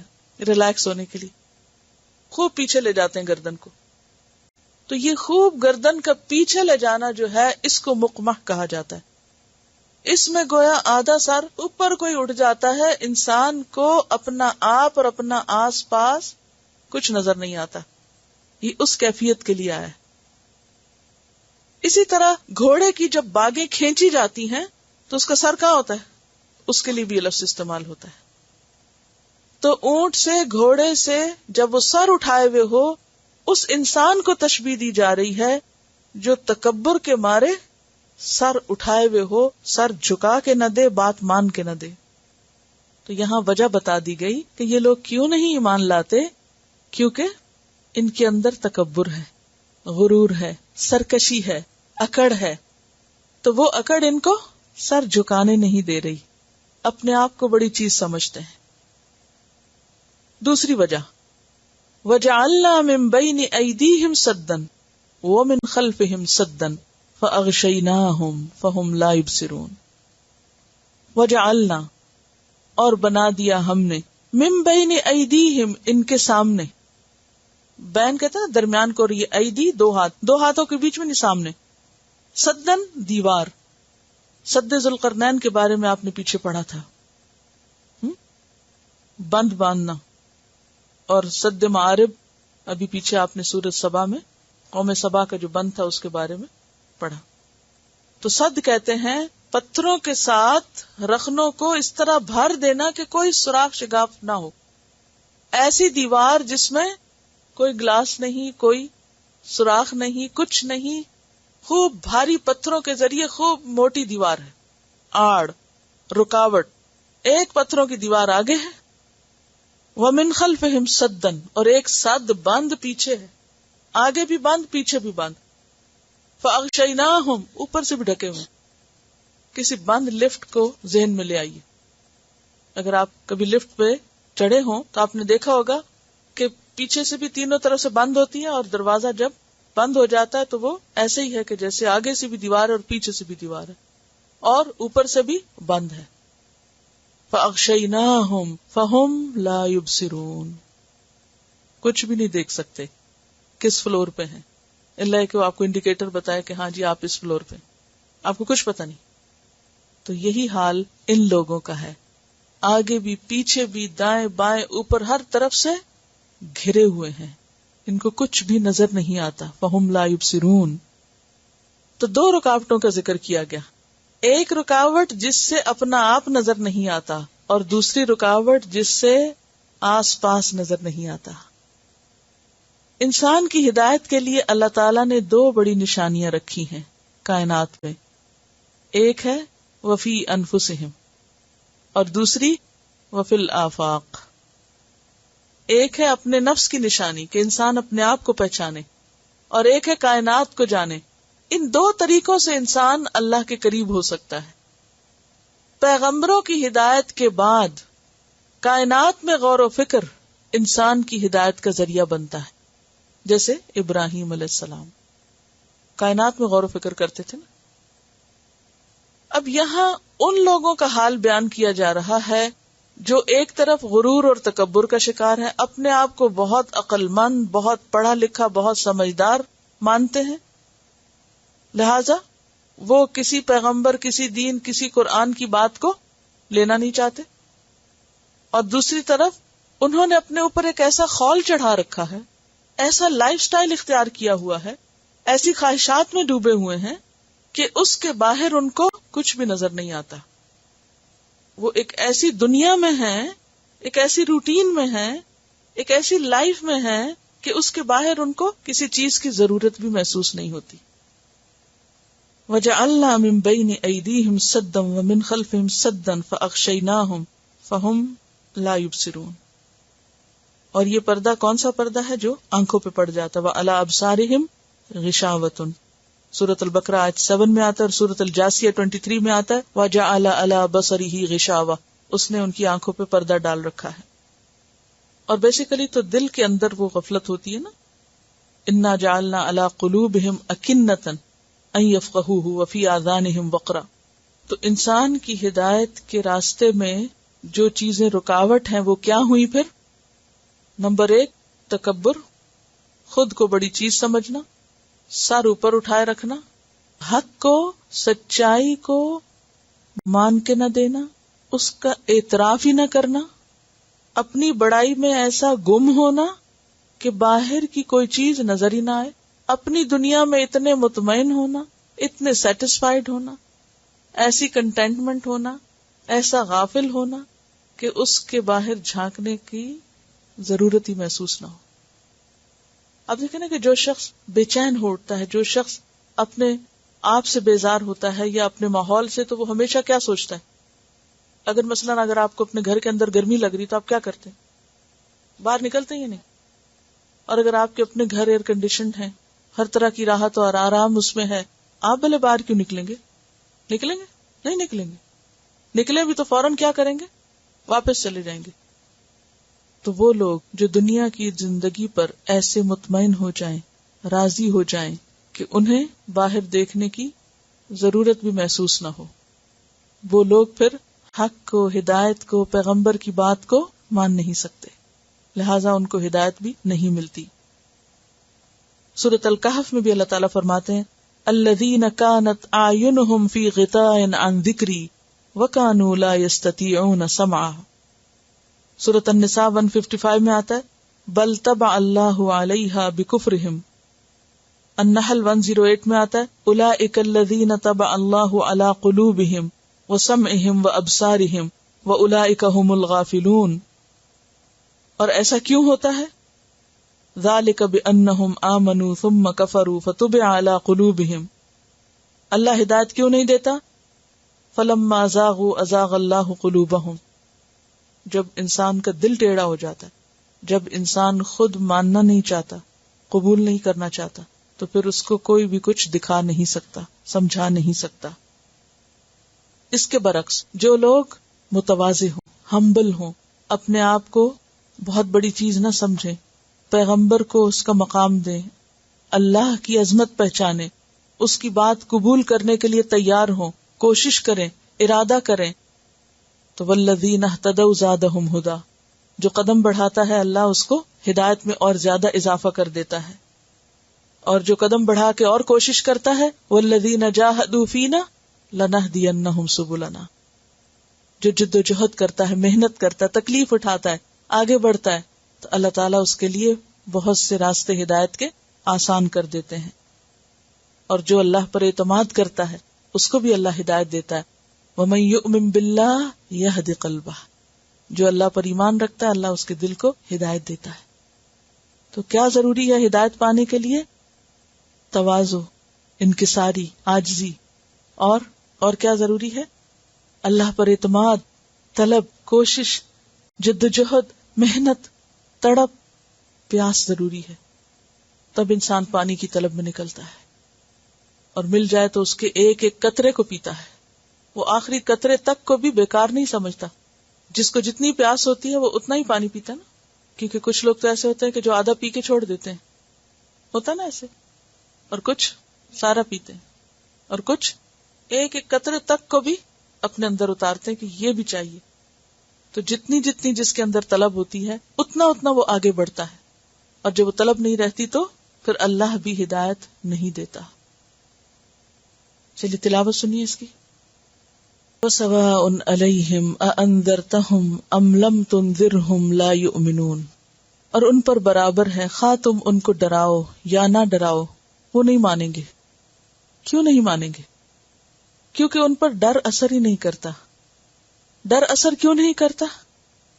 کیونکہ انہوں نے اپنے آپ کو ایسی خواہشات اور تمنا اور امیدوں میں ڈھانپ رکھا ہے کہ کوئی بات ان کے دل تک پہنچتی ہی نہیں. وہ اپنے آپ کو اللہ کی طرف سے آئی ہوئی ہدایت سے بالا سمجھتے ہیں. اسی لیے آپ دیکھیں کہ قیامت کے دن ایسے لوگوں کی جو سزا ہے وہ بھی ان کے عمل سے ملتی جلتی ہوگی. سورۃ غافر 71 اور 72 میں آتا ہے اذ الاغلال فی اعناقہم والسلاسل یسحبون فی الحمیم ثم فی النار یسجرون. کہ توق ان کی گردنوں میں ہوں گے جہنم میں بھی، اور زنجیریں بھی ہوں گی جس میں وہ کھولتے ہوئے پانی کی طرف گھسیٹے جائیں گے، پھر بھڑکتی آگ کی طرف دوبارہ لائے جائیں گے. کیونکہ دنیا میں انہوں نے تکبر کا مظاہرہ کیا، تو ان کے اس تکبر کو توڑنے اور پگھلانے کے لیے پھر ویسی ہی چیزیں قیامت کے دن فراہم کی جائیں گی. تو ایسے لوگوں پر جن کے دل سخت ہوں کوئی بات اثر نہیں کرتی، کسی جہنم کا ڈراوا ان کو اثر نہیں کرتا. اس کے برعکس وہ کیا کرتے ہیں؟ اس کو مذاق میں اڑا دیتے ہیں، جھٹلا دیتے ہیں، سنی انسنی کر دیتے ہیں. جیسے پہلے پارے میں بھی آپ نے پڑھا ان الذین کفروا سواء علیہم اانذرتہم ام لم تنذرہم لا یؤمنون. کیوں؟ ڈرانا کس کو فائدہ دیتا ہے؟ انما تنذر، بے شک آپ ڈرا سکتے ہیں، خبردار کر سکتے ہیں، من اتبع الذکر، جو ذکر کی پیروی کرے، ذکر کا اتباع کرے۔ ذکر سے مراد کیا چیز ہے؟ قرآن، ہدایت، نصیحت۔ کیا دلیل ہے کہ ذکر سے مراد قرآن ہے؟ دیکھیے قرآن پاک میں آتا نا انا نحن نزلنا الذکر وانا لہ لحافظون، اور کیا آتا ہے وانہ لذکر لک ولقومک وَلَقَدْ يَسَّرْنَا الْقُرْآنَ لِلذِّكْرِ فَهَلْ مِن مُدَّكِرٍ۔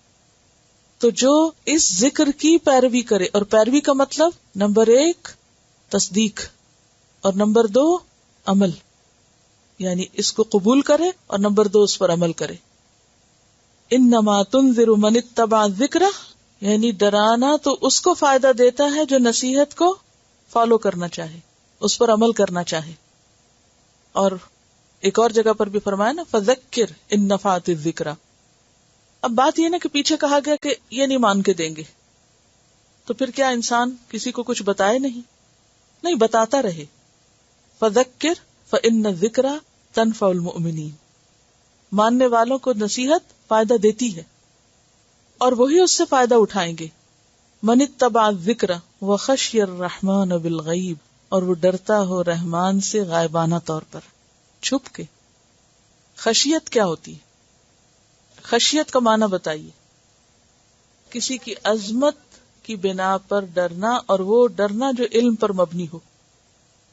وخشی الرحمن، اور وہ ڈرتا ہو رحمان سے، بالغیب، غائبانہ طور پر۔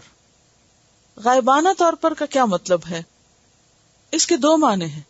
ایک، جہاں کوئی لوگ موجود نہ ہو، یعنی جہاں لوگ نہ ہو، اکیلا ہو، اور دوسرے دل میں، کیونکہ دل کا حال سب سے کیا ہے؟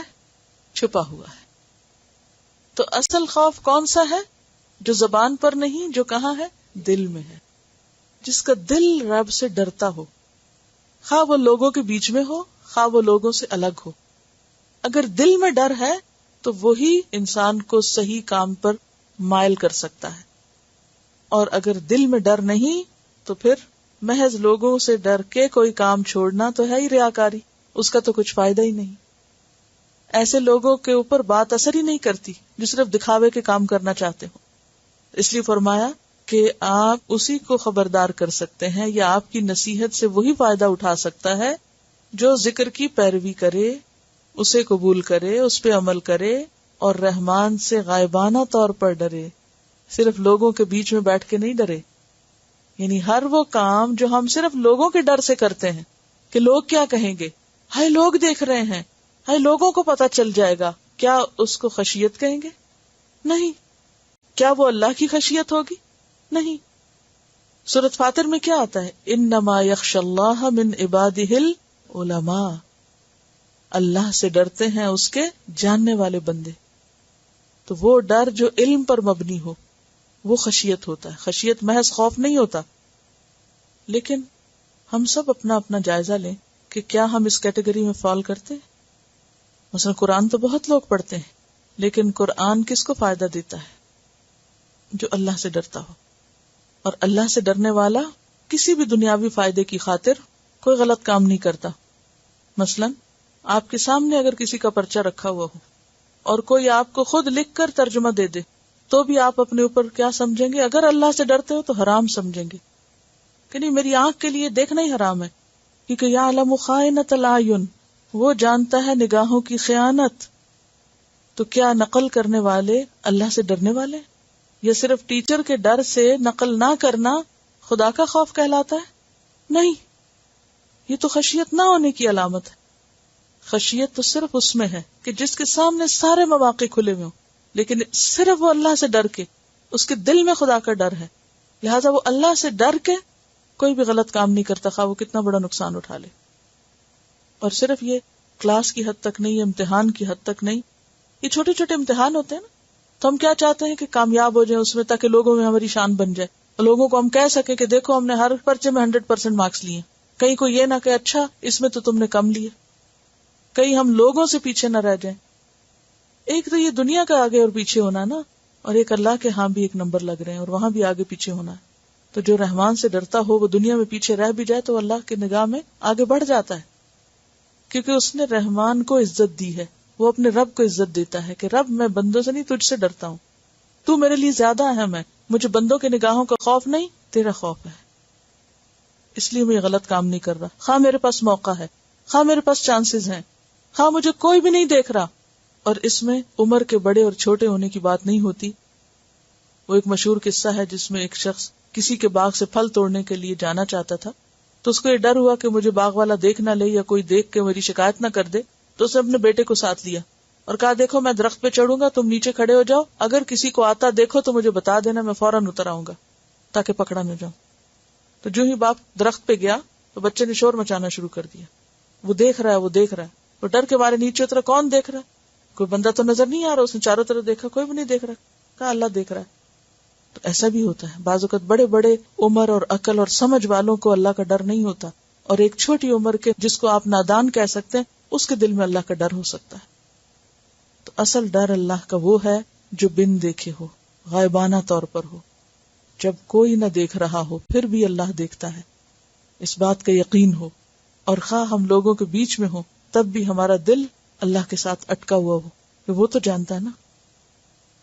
فَبَشِّرْهُ بِمَغْفِرَةٍ، اس کو بشارت دے دو بخشش کی. بخشش اس کے لیے ہے جس کے اندر خشیت ہے، رب کا خوف ہے، اللہ کا ڈر ہے، اللہ کا حیا ہے. اس کو خوشخبری دو. یہ خوشخبری ہر ایک کے لیے نہیں ہے، یہ اس کے لیے جو اللہ سے ڈرتا ہے. اور کس چیز کی خوشخبری؟ بِمَغْفِرَةٍ، مغفرت کی. ایسے لوگوں کی کوتاہیوں کو معاف کر دیا جائے گا. وَأَجْرٍ کریم، اور عزت والا اجر دیا جائے گا. بہت سے لوگ دنیا میں حق کی وجہ سے بہت کچھ لوز کر جاتے ہیں، اپنی عزت، اپنا مال، اپنی جان، اپنی اولاد، اپنا سب کچھ لٹا بیٹھتے ہیں اللہ کی خاطر. تو کیا اللہ ان کی قدردانی نہیں کرے گا؟ ہاں، شرط یہ ہے کہ نیت پھر اللہ ہی کے لیے خالص ہو، کوئی اور لالچ اور دنیا کا کوئی مفاد انسان کے سامنے نہ ہو. فَبَشِّرْهُ بِمَغْفِرَةٍ وَأَجْرٍ کریم. اور پھر ضروری نہیں ہوتا کہ انسان کو اس کے کیے کا اجر دنیا میں ہی مل جائے. ہاں، وہ دن ہے جب اللہ سب کو دوبارہ اٹھائے گا. اسی لیے فرمایا اِنَّا نَحْنُ نُحْيِي الْمَوْتَى، اِنَّا بے شک ہم، نحن ہم، نحیی ہم زندہ کریں گے. 3 دفعہ ہم کی بات آئی. یقیناً ہم ہی زندہ کریں گے الموتى، مردوں کو، یعنی قیامت کے دن ضرور اٹھایا جائے گا سب کو.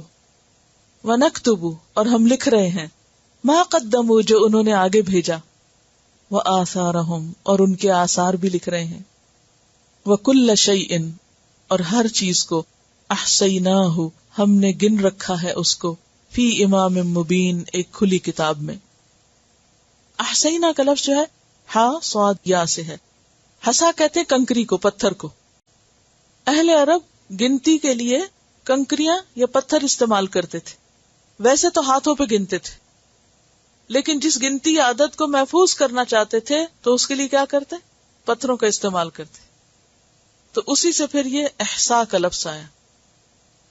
اسٹیٹسٹکس کے لیے بھی عربی میں احصائیات کا لفظ آتا ہے. اور احصاء میں شمار کرنا، گھیرا کرنا اور پوری طرح کسی چیز کو کنٹرول میں لینا بھی ہے. تو یہاں 3 باتیں بتائی گئی. نمبر 1، مردوں کو دوبارہ زندہ ضرور کیا جائے گا. نمبر 2، ان کے اعمال لکھے ہوئے سامنے آئیں گے، وہ بھی جو انہوں نے اپنی زندگی میں کیے اور وہ جو مرنے کے بعد اپنے آثار چھوڑ آئے. اور نمبر 3، امام مبین سے مراد صحائف اعمال نامے اللہ کے کنٹرول میں ہیں. انسان جو کچھ کرتا ہے وہ اس کے پاس چلا جاتا ہے، سب کچھ محفوظ ہے. وہ قیامت کے دن سب کے ہاتھ میں دے دیے جائیں گے اور انسان کا محاسبہ اس کے اعمال کے مطابق ہوگا. انسان کو وہی ملے گا جو وہ کر کے آیا ہوگا. لہا ما کسبت ولکم ما کسبتم. تو جہاں تک پہلی بات کا تعلق ہے وہ اس لیے کہی گئی تاکہ انسان کو یہ یقین آ جائے کہ یہ دنیا دار الجزا نہیں، دار الجزا آخرت ہے. اور آخرت میں اللہ تعالیٰ سب سوئے ہوئے لوگوں کو اٹھا کھڑا کرے گا. موت بھی کیا ہے یا نیند کیا ہے؟ موت کی بہن. ایک غفلت میں تم اب پڑے ہوئے ہو اور جاگتے نہیں ہو، یاد رکھو ایک دن ہم تم کو جگائیں گے اور اٹھا کھڑا کریں گے. وہ جگانا کیسے ہوگا؟ سور پھونک کے اٹھانا ہوگا. اب دیکھیں کتنا بھی کوئی گہرا سو رہا ہو تو سخت تیز آواز سن کے وہ کیا کرتا ہے. مثلا آپ ڈیپ سلیپ میں اتنے میں آپ نے زور کی گڑگڑاہٹ سنی بادلوں کی، تو آپ کیا کرتے ہیں؟ اچانک اٹھ بیٹھتے ہیں. زور کا الارم بجا، کوئی سائرن بج گیا، آپ گہری سے گہری نیند سے بھی اٹھ جاتے ہیں. تو قیامت کے دن مرے ہوئے لوگوں کو اللہ تعالیٰ کیسے اٹھائیں گے؟ سور پھونک کے. اتنا زور کا سور پھونکا جائے گا کوئی سویا باقی نہیں رہ جائے گا، سب اٹھیں گے. تاکید سے کہا گیا انا نحن نحیی الموتا. جب حساب ہونا ہی ہے، اللہ کے آگے پیش ہونا ہی ہے، تو انسان کہاں بھاگ کے جا سکتا ہے؟ کتنی دیر غافل رہ سکتا ہے؟ کتنی دیر مزے کر سکتا ہے؟ اور پھر آپ دیکھیے کہ اٹھا کے سب کے ہاتھوں میں کیا تھما دیا جائے گا؟ اعمال نامہ. یہ لو، یہ کر کے آئے تھے تم. وَنَكْتُبُ، اور ہم لکھ رہے ہیں. اگرچہ فرشتے لکھ رہے ہیں لیکن اس کو اللہ تعالیٰ اپنے کی طرف نسبت دے رہے ہیں. ہم لکھ رہے ہیں. کیوں کہا ہم لکھ رہے ہیں؟ تاکہ اس بات کو سمجھو، اہمیت دو. یہ لکھنا کو معمولی لکھنا نہیں ہے. ویسے تو اللہ تعالیٰ فرشتوں کے ذریعے لکھوا رہے ہیں، اور اس کے دلائل قرآن پاک کی بہت سی آیات میں ہمیں ملتے ہیں. مثلا قرآن پاک کی ایک آیت میں آتا ہے وَإِنَّ عَلَيْكُمْ لَحَافِظِينَ كِرَامًا كَاتِبِينَ يَعْلَمُونَ مَا تَفْعَلُونَ، کہ تم پر نگران مقرر ہیں. کرامن کاتبین، وہ جانتے ہیں جو بھی تم کرتے ہو. یعلمون ما تفعلون، چھپ کے کرو، اندھیرے میں کرو، سب کے سامنے کرو، سب ان کو پتا ہے، اور وہ ہر چیز ریکارڈ کر رہے ہیں. سورۃ قاف آیت 18 میں آتا ہے ما یلفظ من قول الا لدیہ رقیب عتید. ایک لفظ اس کی زبان سے نہیں نکلتا مگر پاس ہی حاضر باش نگران موجود ہوتا ہے، فوراً لکھ لیتا ہے ہر لفظ. سورۃ الجاثیہ 29 میں آتا ہے ھذا کتابنا ینطق علیکم بالحق، یہ ہماری کتاب تمہارے بارے میں حق کے ساتھ اب بولے گی. کہاں سے آئی یہ کتاب؟ انا کننا نستنسخ، بے شک ہم اس کو لکھوا رہے تھے. نسخ کیا ہوتا ہے؟ لکھنا. ہم لکھوا رہے تھے ما کنتم تعملون، جو بھی تم کر رہے تھے ہم نے تیار کرایا یہ اعمال نامہ. سورۃ الزخرف آیت 80 میں آتا ہے ام یحسبون انا لا نسمع سرهم ونجواهم، یا وہ سمجھتے ہیں کہ ہم ان کی چھپی باتیں اور ان کی سرگوشیاں سنتے نہیں. یعنی لوگ جو چپ کے غلط باتیں کرتے ہیں تو کیا ہم سن نہیں رہے؟ بلا، کیوں نہیں. ورسلنا لدیہم یکتبون، ہمارے بھیجے ہوئے فرشتے ان کے پاس ہی بیٹھ کے لکھ رہے ہیں. ان کو پتہ بھی نہیں، ان کو بھولا ہوا ہے کہ وہ لکھ رہے ہیں. قریب سے لکھ رہے ہیں، دور نہیں ہے. اور پھر ہر انسان کی گردن میں اس کا اعمال نامہ لٹکا ہوا ہے. سورۃ بنی اسرائیل میں آپ نے پڑھا وَكُلَّ إِنسَانٍ أَلْزَمْنَاهُ طَائِرَهُ فِي عُنُقِهِ وَنُخْرِجُ لَهُ يَوْمَ الْقِيَامَةِ كِتَابًا، ہم اس کے لیے قیامت کے دن ایک کتاب نکالیں گے. اور وہ کتاب کیا ہوگی؟ يَلْقَاهُ مَنْشُورًا، جسے اپنے سامنے وہ پھیلا ہوا پائے گا.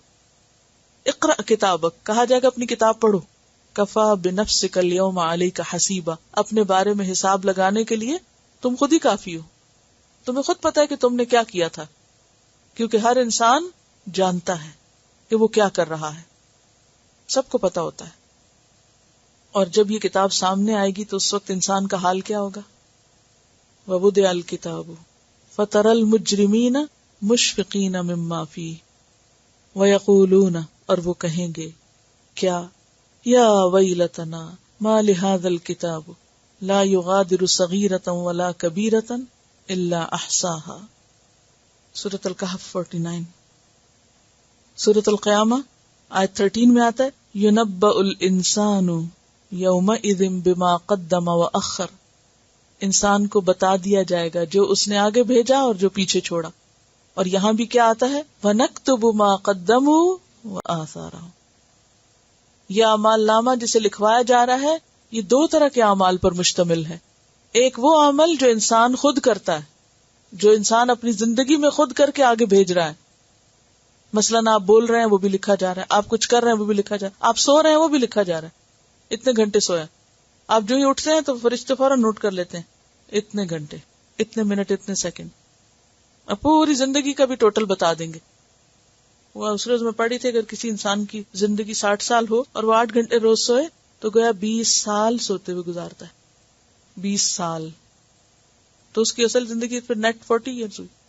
60 سال والے کی بھی 40 ایئرز ہے جو کام کی ہے, اگر اس کو بھی اس نے صحیح استعمال کیا. تو احصاء جو ہے نا, شمار, یعنی کہ فگرز اور نمبرز میں آئے گا سامنے.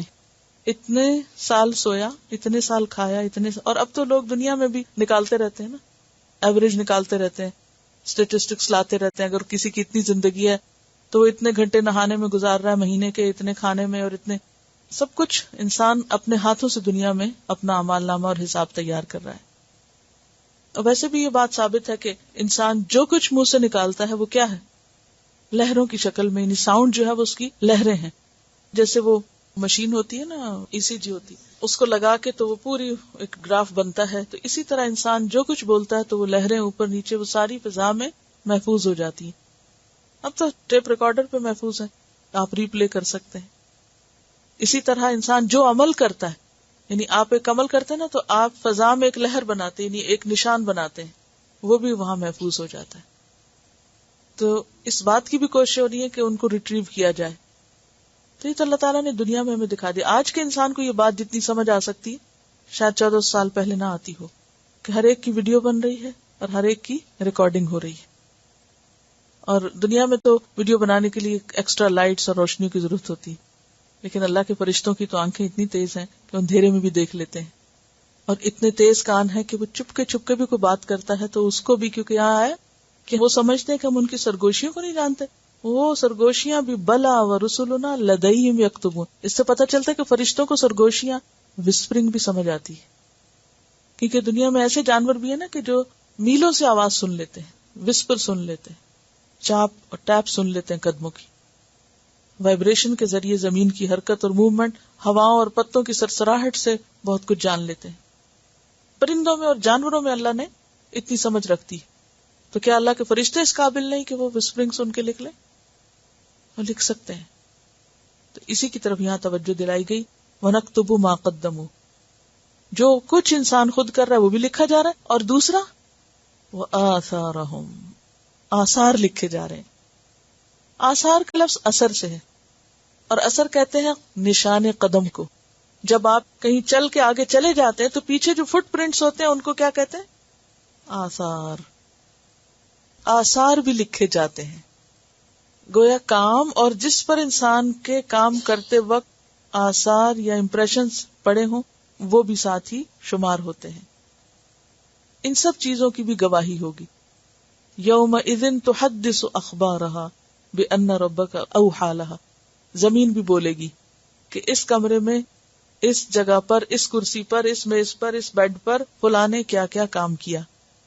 وہ خود ہی بولنا شروع کر دیں گے, ان کے ٹیپ ریکارڈر خود ہی آن ہو جائیں گے, آٹومیٹیکلی سب خبریں دینا شروع کر دیں گے کون کہاں کیا کرتا رہا.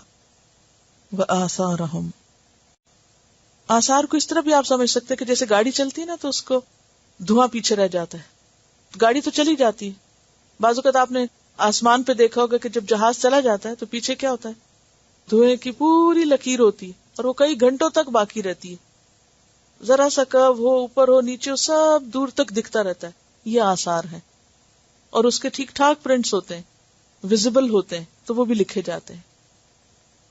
کیونکہ حدیث سے یہ بات واضح ہوتی ہے کہ انسان کے مرنے کے بعد اس کا اپنا عمل تو ختم ہو جاتا ہے, 3 چیزیں بعد میں بھی اس کے اعمال میں جمع ہوتی ہیں. ایک تو نیک اولاد کی دعائیں, ولد صالح یدعو لہ, دوسرے صدقۃ جاریہ, ایسی جگہ پر اپنا مال خرچ کر کے جانا کہ جس کا فائدہ لوگوں کو بعد میں بھی پہنچتا رہے. مثلا کوئی کنواں کھدوایا, یا کوئی مسجد بنائی, یا کہیں بھی کوئی عمارت, کوئی ہسپتال بنوایا, کوئی مدرسہ بنوایا جہاں پر انسانوں کی بھلائی کا کوئی کام ہو رہا ہے. جب تک وہ چیز باقی ہے اس کے آثار یا نشانی وہ بعد میں جمع ہوتی رہے گی انسان کے نام اعمال میں. اور تیسری چیز انسان کا سکھایا ہوا وہ علم جس سے لوگ فائدہ اٹھائیں. علم ينتفع به, آپ کوئی کتاب لکھیں, تعلیم دیں, ایسے لوگ تیار کریں کہ جو آپ سے سیکھ کر آگے اس پر عمل کرنے والے بنے, تو وہ بھی سکھانے والے کے آثار میں شامل ہوتا ہے. تو انسان کا نام اعمال ایک وہ کام جو خود کیے اور ایک وہ جو پیچھے چھوڑ گیا. اسی طرح حدیث سے یہ بھی پتہ چلتا ہے کہ انسان جو دنیا میں جس طرح کا امپریشن چھوڑ کے جاتا ہے، اچھی یا بری یادیں چھوڑ کے جاتا ہے، وہ بھی لکھی جاتی. مثلا مرنے والے پر لوگ جو باتیں کرتے ہیں، اچھی باتیں، اچھی گواہی دیتے ہیں یا بری، وہ بھی لکھی جاتی، وہ بھی اس کو فائدہ یا نقصان دیتی. پھر اسی طرح ایسے ٹرینڈ سیٹ کرنا جو لوگوں کے یا فائدے میں یا نقصان میں، تو وہ دونوں طرح پھر لکھے جائیں گے. حدیث میں آتا ہے جس نے اسلام میں کوئی نیک طریقہ جاری کیا اس کے لیے اس کا اجر بھی اور اس کا بھی جو اس کے بعد اس پہ عمل کرے گا، بغیر اس کے کہ ان میں سے کسی کے اجر میں کوئی کمی ہو. اور جس نے کوئی برا طریقہ جاری کیا اس پر اس کے اپنے گناہ کا بھی بوجھ ہوگا اور اس کا بھی جو اس کے بعد اس پر عمل کرے گا، بغیر اس کے کہ ان میں سے کسی کے بوجھ میں کوئی کمی ہو. پھر اسی طرح انسان کے جو قدموں کے نشان ہیں، کہیں جا کر کوئی کام کرتا ہے وہ قدم بھی لکھے جاتے ہیں. مثلا کوئی مسجد جاتا ہے تو جتنے قدم چلتا ہے وہ قدم گن کے اس کے نامہ اعمال میں لکھ دیے جاتے ہیں. یہ نماز کے اجر کے علاوہ ان قدموں کے بھی نشان. اور اس کی دلیل کیا ہے؟ ایک صحیح حدیث سے پتہ چلتا ہے کہ بنو سلمہ نے دیکھا کہ مسجد کے قریب کچھ جگہ خالی ہے تو انہوں نے کہا کہ ہم یہاں آ جاتے ہیں. تو آپ نے فرمایا دیارکم تکتب آثارکم، اپنی ہی جگہوں پہ رہو، تمہارے قدم لکھے جاتے ہیں جتنی بار تم یہاں تک آتے ہو. کل ایسے میں سوچ رہی تھی کہ الحمدللہ ہمارے 231 لیسن ہو گئے. اس کا مطلب یہ کہ ہم 231 ٹائم یہاں پر آئے اور 231 ٹائم یعنی ایٹ لیسٹ. تو الحمدللہ اللہ تعالیٰ نے اس کو آسان کر دیا کہ 231 ٹائم آپ گھر سے نکل کر یہاں تک پہنچے اور پھر کچھ سیکھ کر واپس جائیں اور پھر آئیں. اور اگر کوئی کہے کہ اچھا ایک مہینے میں 231 ٹائم یہ کام کر لو تو نہیں ہو سکتا ہے. لیکن تھوڑا تھوڑا کرتا رہے انسان کنسسٹنسی کے ساتھ تو تھوڑا عمل بھی بہت ہو جاتا ہے. لیکن اگر اس میں ریگولیرٹی ہو، تسلسل ہو، اور یہ بھی آثار ہیں. یہ جو فاصلہ ہے نا یہ بھی کاؤنٹ ہوتا ہے، کتنا فاصلہ کس نے طے کیا. اور گاڑی کا جو پیٹرول خرچ ہوتا ہے وہ بھی اس میں جمع ہوتا ہے. کیونکہ فی سبیل اللہ جو مجاہد نکلتا ہے اس کا گھوڑے کا کھانا اور اس کے جو اخراجات ہیں وہ سب کچھ اس کے نامہ اعمال میں ڈالا جائے گا. شہید کا خون بھی تولا جائے گا. اسی طرح عالم کے جو قلم کی سیاہی ہے وہ بھی ساتھ شامل ہوگی. یعنی یہ بھی آثار ہے نا، نشان ہے. انسان مر جاتا ہے تو بعد میں اس کی کتابیں دیکھی جاتی ہیں. مثلا اگر آپ کے والدین دنیا میں ہیں یا نہیں ہیں تو آپ نے دیکھا ہوگا کہ آپ نے ان کا کوئی خط یا کوئی تحریر یا کوئی چیز سنبھال کر رکھی ہوئی ہوگی، اور کبھی کبھی اس کو دیکھتے ہوں گے کہ اچھا یہ انہوں نے لکھا ہے، ان کی نشانی ہے. اور کچھ نہیں تو بطور نشانی ہم رکھ لیتے ہیں. تو یہ نشانیاں جب تک باقی ہوتی ہیں، اگر اچھی بات کو لکھی ہے تب، اور کئی لوگ الٹی سیدھی باتیں لکھ جاتے ہیں، وہ بھی سب جمع ہوتا ہے، سب لکھا جاتا ہے. زیادہ ڈرنے کی بات یہ ہے کہ ہم خود تو جو کچھ کرتے ہیں سو کرتے ہیں، ہمیں دیکھ کر اگر کچھ لوگ غلط کام کرتے ہیں وہ بھی ہمارے کھاتے میں پڑتا ہے، یا ہم اس کو پروموٹ کرتے ہیں یا ہم اس کو آگے بڑھاتے ہیں. آپ ایک اچھی بات کسی کو بتاتے ہیں، اس کو لے لیتے ہیں، عمل کرتا ہے، آپ کو بھی ثواب اس کو بھی ثواب.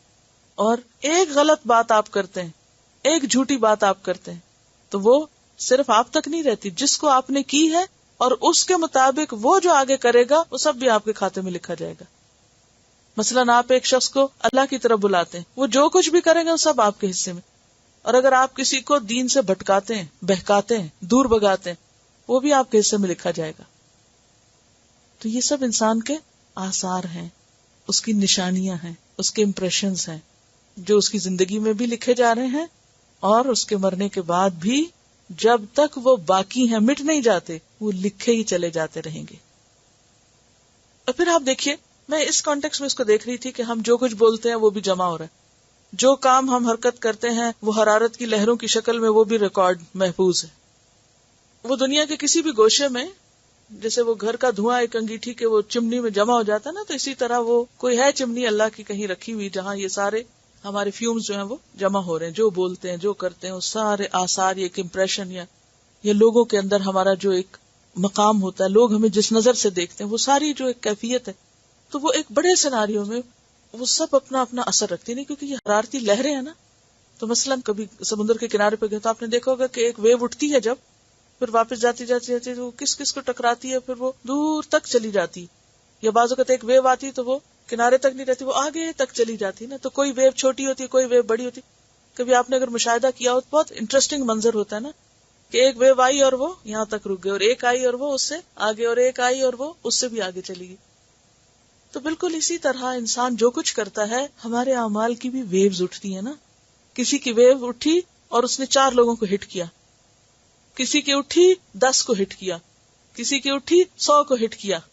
جہاں تک یہ ویوز ہمارے اعمال کی ہٹ کریں گی لوگوں کو, ہم ایک پوری پکچر میں اپنا رول پلے کر رہے ہیں نا. اس رول میں موجودہ دور میں ہماری زندگی میں یا مرنے کے بعد جتنے لوگ متاثر ہوں گے اس سے, وہ سارے پلٹ کے واپس اسی تک آئے, کیونکہ ویو اٹھتی ہے تو واپس پھر اسی رفتار سے واپس پلٹتی ہے, ویسی باؤنس ہوتی ہے نا. اب آپ دیکھیے صحابہ کرام نے جو کچھ کیا, آج ہمارے پاس جو علم ہے نا یہ اس کی ویوز ہیں, یہ وہاں سے چلی ہوئی وہ کرنٹس وہاں سے آتے آتے آتے ہم تک آ پہنچے ہیں. اور پھر یہاں سے اگر ہم سے پار ہو کے مزید آگے جاتے ہیں تو جہاں تک جو جو حصہ ہمارا پڑتا جاتا ہے, تو پوری دنیا میں قیامت کے دن اللہ ایک دن اس لیے یوم الجمع کو جمع کرے گا کہ وہاں سب کے اعمال اس طرح گراف بن کے سامنے آ جائے گا کہ کس کا کتنا حصہ ہے. جیسے آپ دنیا کے نقشے پہ واضح کرتے ہیں نا مختلف بیماریوں کو یا مختلف قسم کی ایکٹیویٹیز کو, تو کلرز کے ساتھ کہ اس چیز کا مثلا یہ بیماری اس علاقے میں ہے, یہ چیز یہاں یہاں ہے. اسی طرح پوری دنیا کے نقشے کو سامنے رکھ لیں اور پھر اپنے عمل کو دیکھیں کہ ہم ٹورڈز دنیا کیا کنٹریبیوٹ کر رہے ہیں, کیا اس کے امن میں کنٹریبیوٹ کر رہے ہیں یا اس کے فساد میں کر رہے ہیں, لوگوں کی بھلائی میں کر رہے ہیں یا لوگوں کی, اچھا اس میں کیا, ایک تو براہ راست آپ کا عمل ہے, پھر آپ کے بچے جو کچھ کر رہے ہیں جو آپ ان کے ذریعے کرتے ہیں, پھر آپ کے شاگرد جو آگے کر رہے ہیں, یا آپ کے دوست احباب یا وہ سارے لوگ جو آپ سے متاثر ہوتے ہیں. ضروری نہیں کہ استاد شاگرد, آپ دیکھیں کہ بہت سے آرٹسٹ ایسے ہوتے ہیں کہ جن سے لوگ متاثر ہو کر کیا سے کیا کرتے رہتے ہیں. وہ ایک لباس پہنتے ہیں, سب لوگ ان کے پیچھے چل پڑتے ہیں. وہ کیا ہے, آثار ہے نا ان کے, 1000 نے ان کو فالو کیا, وہ 1000 ان کے حصے میں پڑ گئے. تو اس کا دائرہ کار بہت وسیع ہے, یہ کوئی معمولی سی بات نہیں ہے. تو نامہ اعمال واقعی ڈرنے کی چیز ہے کہ انسان صرف اس حد تک مطمئن نہ ہو کہ میں تو اپنے آپ میں بہت اچھے کر رہا ہوں. نہیں, یہ بھی دیکھا جا رہا ہے کہ آپ امپریشن کیا چھوڑ رہے ہیں, آپ ٹورڈز دنیا کیا کنٹریبیوٹ کر رہے ہیں, آپ دنیا کے نقشے میں کون سا رنگ بھر رہے ہیں, کالا بھر رہے ہیں یا سبز بھر رہے ہیں یا نیلا بھر رہے ہیں, کیا بھر رہے ہیں. ایک انسان کا عمل صرف اس کی اپنی ذات تک نہیں ہوتا, وہ ڈائریکٹلی یا انڈائریکٹلی لازماً دوسروں کو متاثر کرتا ہے. مثلاً آپ کا کسی بھی جگہ وجود, مثلا آپ یہاں بیٹھے ہوئے تو آپ کچھ نہ کچھ کنٹریبیوٹ کر رہے ہیں نا, یا آپ خیر میں کنٹریبیوٹ کر رہے ہیں یا شر میں کنٹریبیوٹ کر رہے ہیں. آپ کا یہاں ہونا یا نہ ہونا برابر نہیں ہے. اگر آپ یہاں بیٹھ کر واقعی حق ادا کر رہے ہیں تو آپ دوسروں کے لیے ایک اچھی مثال ہیں, اور اگر آپ یہاں بیٹھ کر وہ نہیں کر رہے جو قرآن آپ کو کہہ رہا ہے تو آپ دوسروں کے لیے کیا ہے, ایک بری مثال پیدا کر رہے ہیں. تو یہ ہمارا جو ایک تاثر بنتا ہے یا ہمارا جو ایک امیج بنتا ہے یا ہمارے جو ایک تاثیر بنتی ہے وہ بہت امپورٹنٹ ہے. ہم ویسے دنیا میں بہت فکر کرتے ہیں ہمارا امپریشن خراب نہ ہو جائے, and first impression is the last impression, اور معلوم نہیں کیا کچھ فکر کرتے رہتے. لیکن آخرت کے بارے میں اللہ کی نظر میں اور اللہ کے بندوں اور اللہ کے پیاروں کی نظر میں کیا امپریشن ہے ہمارا. ہم اپنے بارے میں سوچیں کہ ہمارے دوست, ہمارے احباب, ہمارے رشتے دار کس نظر سے ہمیں دیکھتے ہیں, کہ کیا واقعی ہم امانت دار ہیں, کیا واقعی ہم سچے ہیں, ان پہ ہمارا امپریشن کیا ہے. ہم سچے ہیں یا جھوٹے ہیں, دھوکے باز ہیں یا خیر خواہ ہیں یا کون ہے. ہر انسان کو دیکھ کر ایک احساس ہوتا ہے نا, آپ کو ہوتا ہے نا, چاہے ہو سکتا ہے آپ کی فیلنگ غلط بھی ہو لیکن ایک فیلنگ تو آتی ہے آپ کو. کسی کو دیکھ کر آپ کو کیا احساس ہوتا ہے, خدا یاد آتا ہے. کسی کو دیکھ کر آپ کے دل میں ایک محبت پیدا ہوتی ہے, کسی کو دیکھ کر آپ کے اندر ایک ریپلشن پیدا ہوتی ہے. ہر شخص چاہے وہ خاموش اور سٹل ہو, وہ اپنے ذات سے ایک انرجی ریلیز کر رہا ہے, چاہے وہ نیگیٹو ہے یا پازیٹو ہے, لیکن اس کی کنٹریبیوشن ہر حال میں ہو رہی ہے. چاہے تو آپ اس کو اپنے حق میں کر لیں اور چاہے اس کنٹریبیوشن کو اپنے خلاف کر لیں. آپ اس سے بچ نہیں سکتے, کوئی بھی بچ نہیں سکتا. کوئی یہ نہیں کہہ سکتا اچھا میں تو کچھ بھی نہیں کرتا, میں تو اب آج کے بعد گھر سے نہیں نکل رہا. یہ بھی ایک امپریشن بنا رہا ہے. یہاں بھی ایک حال ہے آپ کا کہ آپ گھر میں بھی رہ رہے تو کیا کر رہے ہیں, وہاں کیا کنٹریبیوشن ہے آپ کی. تو اللہ نے انسان کو عقل جیسی چیز اور ہمت اور انرجی اور طاقت دے کے ایسے نہیں چھوڑ دیا, ایک سخت حساب اور امتحان میں ڈالا ہے, اور اس کے لیے ایک انتہائی اسٹرگل کی ضرورت ہے, انتہائی محنت کی ضرورت ہے. جس طرح لوگ دنیا میں نام کمانے کے لیے کیا کیا محنت کرتے ہیں اور کیا کیا کام کرتے ہیں, تو کیوں کہا گیا حدیث میں کہ جنت کا شوقین بھی سو نہیں سکتا، وہ سوتا بھی ہے تو اس کی ایک آنکھ جاگتی رہتی ہے، وہ غافل ہو کے نہیں سو سکتا.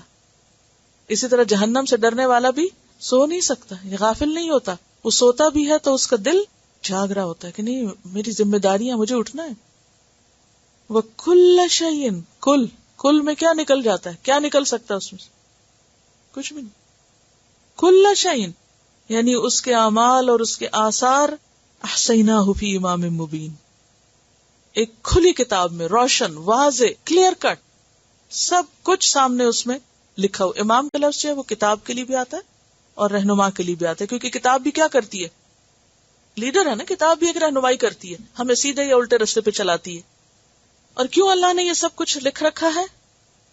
کیونکہ يُنَبَّأُ الْإِنسَانُ يَوْمَئِذٍ بِمَا قَدَّمَ وَأَخَّرَ عَلِمَتْ نَفْسٌ مَا قَدَّمَتْ وَأَخَّرَتْ وَعِلْمُهَا عِندَ رَبِّي لَا يَضِلُّ رَبِّي وَلَا يَنسَى. اللہ خود بھی نہیں بھولا اور اس نے لکھوایا بھی ہے. وَكُلُّ شَيْءٍ فَعَلُوهُ فِي الزُّبُرِ وَكُلُّ صَغِيرٍ وَكَبِيرٍ مُسْتَطَرٍ. سورۃ القمر کی آیات بہت پاورفل ہیں.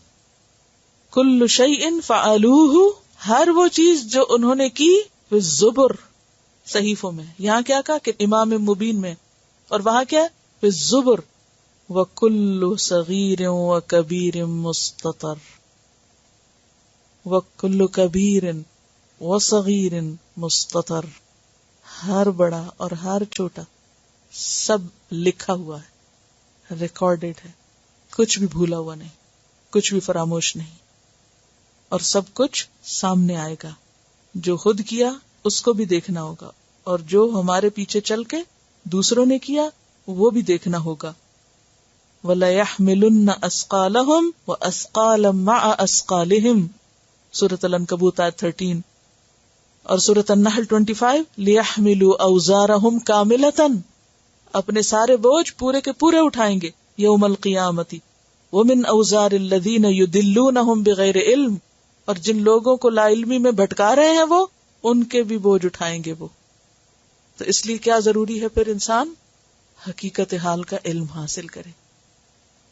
جب کتاب امام مبین ہے تو پھر ہمیں بھی آنکھیں کھول کے جینا ہے، روشنی کے ساتھ جینا ہے، دلیل کے ساتھ جینا ہے. اور یہ صرف ایک چانس ہے ہمارے پاس، دوسرا کوئی بھی نہیں ہے. ہم یہ نہیں کہہ سکتے کہ ہم آج نہیں کر سکے تو کل کر لیں گے. کل نہیں ہے، آج ہی ہے. جو کچھ کرنا ہے آج کرنا ہے. تلاوت سنیے کہ ہم آگے کیا بھیج رہے ہیں اور پیچھے کیا چھوڑ رہے ہیں. اسی پر ایک کیسٹ ہے، کیا آگے بھیجا کیا پیچھے چھوڑا. اکثر ہم یہ حساب نہیں کرتے کہ آگے کیا بھیج رہے ہیں، اور یہ بھی بھولے رہتے ہیں کہ ہم مرنے کے بعد کیا چھوڑ کے جا رہے ہیں. کیسی اولاد، کیسے آثار، کیسی یادیں، کیسے نشان. ہم سب کو اس کا جائزہ لینا چاہیے کہ ہم اپنے لیے کیا کر رہے ہیں. یہ ہماری ذات کا ہم پر حق ہے. اس پر مولانا یوسف اصلاحی کی کتاب ہے شعور حیات، اس میں بہت ایک خوبصورت پیسج ہے جو میرا دل چاہا کہ آپ کے ساتھ شیئر کروں. لکھتے ہیں کہ کیا آپ نے کبھی غور کیا ہے کہ آپ کی ذات سے دنیا میں کیا پھیل رہا ہے. یعنی اپنے آپ پہ ہم غور کریں. لوگ آپ سے کیا سیکھ رہے ہیں، برائی یا بھلائی. یہ ایک حقیقت ہے کہ آدمی خواہ کسی حیثیت کا ہو، کسی بھی حیثیت کا، علم اور مرتبے کے لحاظ سے کسی بھی مقام پر ہو، اس کی ذات سے یا برائی پھیلتی ہے یا بھلائی. اس کو دیکھ کر یا تو لوگوں میں نیکی اور بھلائی کے جذبات امڑتے ہیں، یعنی کسی بھی انسان کو دیکھ کر یا دوسروں کے اندر نیکی اور بھلائی کے جذبات امڑتے ہیں کہ ہم بھی کچھ کریں، یا برے کاموں کی رغبت ہوتی ہے کہ وہ غلط کر رہا تو ہم کیوں نہ کر لیں. ہم اکثر دوسروں کی مثالیں لیتے ہیں نا. انسان کے شب و روز کا عمل اور اس کا رویہ لوگوں پر اثر ڈالتا ہے. یعنی ہر انسان کی جو روزمرہ کی ڈیلی روٹین ہوتی ہے وہ دوسروں کے اوپر اثر کرتی ہے. سوچئے آپ بھی اسی طرح کے بہت سے رشتوں میں بندھے ہوئے ہیں، بہت سے لوگوں سے آپ کے تعلقات ہیں، اور فطری طور پر آپ کے اثرات کا بھی ایک دائرہ ہے، یعنی ایک سرکل ہے جہاں تک آپ کے اثرات جاتے ہیں. آپ سے تعلق رکھنے والے یہ سب لوگ آپ سے کیا سیکھ رہے ہیں؟ مثلا آپ کے بچے آپ سے کیا سیکھ رہے ہیں، آپ کے بہن بھائی آپ کو کہاں رکھ کے دیکھتے ہیں، وہ آپ کی اگزامپل سے کیا سیکھ رہے ہیں، آپ کے دوست آپ سے کیا سیکھ رہے ہیں، جہاں جہاں آپ جاتے ہیں، کہیں کام کرتے ہیں تو وہاں لوگ آپ سے کیا سیکھتے ہیں، آپ ٹریول کر رہے ہیں تو لوگ آپ سے کیا سیکھ رہے ہیں. کیونکہ ایسا ہوتا ہے نا کہ مثلاً آپ اپنے گھر میں بیٹھے ہیں، کھڑکی سے باہر دیکھ رہے ہیں، کوئی شخص گزر رہا ہے، اس کی چال سے بھی آپ کچھ سیکھ رہے ہوتے ہیں. اگر وہ شرافت سے چل رہا ہے، اچھی طرح سے چل رہا ہے، تو آپ دیکھتے ہیں کہ یہ بہت اچھا چل رہا ہے، یعنی آپ کے اوپر فوراً ایک امپریشن بنتا ہے، تو آپ سوچتے ہیں مجھے بھی ایسے چلنا چاہیے. اور اگر وہ چلتے ہوئے کبھی پیچھے دیکھے، کبھی آگے دیکھے، کبھی پاؤں گھسیٹے، کبھی کچھ کرے، تو فوراً دیکھتے ہی آپ کو کیا خیال آتا ہے، یہ کیا کر رہا ہے اور مجھے ایسے نہیں کرنا چاہیے. یعنی اس شخص کو تو خبر بھی نہیں ہوگی کہ اس کی ذات سے دوسرے پر کیا اثر پڑ رہا ہے. آپ کی بات چیت، افکار، خیالات، مشغلے، دلچسپیاں، ارادے، تمنائیں، آپ کا سلوک، غرض بحیثیت مجموعی آپ کی زندگی لوگوں کو کچھ نہ کچھ دیتی رہتی.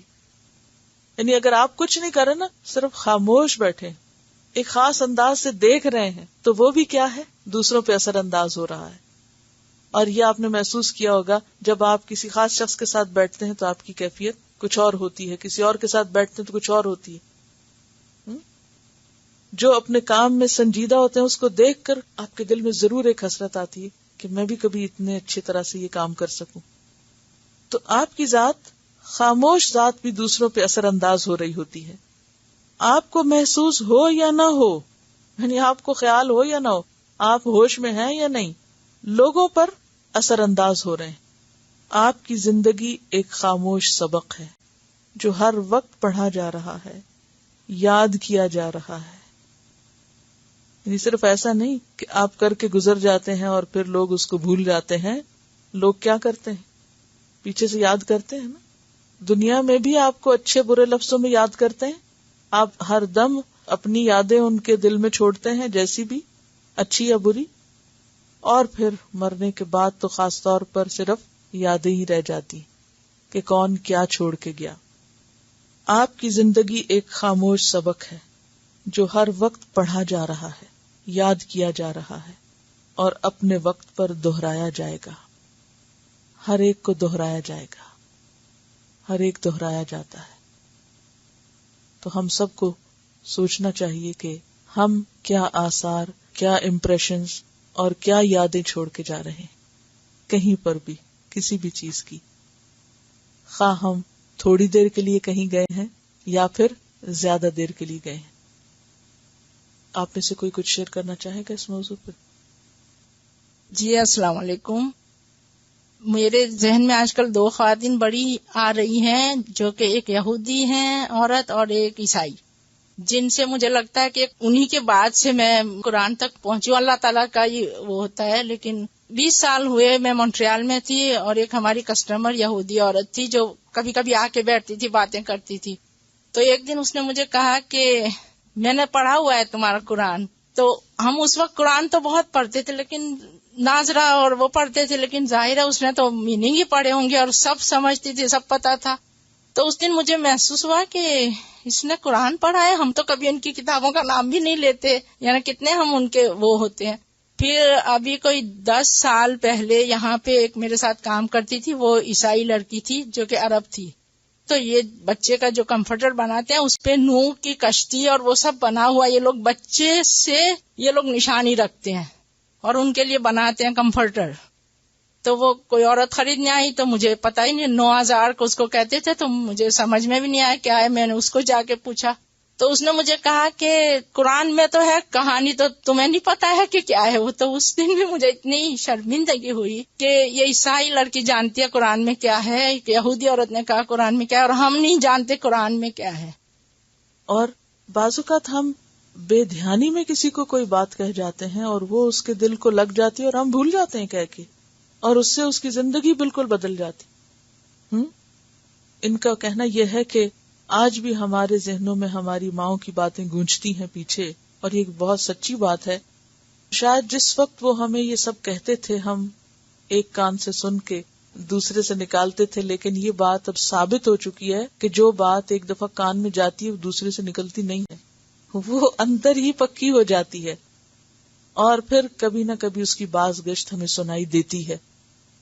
آج ہم بھی اپنے بچوں کو کہتے رہیں اور شیطان کے بہکاوے میں نہ آئیں کہ وہ سنتے نہیں یا توجہ نہیں دیتے اور دھیان نہیں دیتے اور کوئی فائدہ نہیں ان کو بتانے کا اور صرف مغز ماری ہے اور کچھ بھی حاصل نہیں. نہیں، ہدایت تو اللہ دیتا ہے، معلوم نہیں کب کس وقت ہو جائے.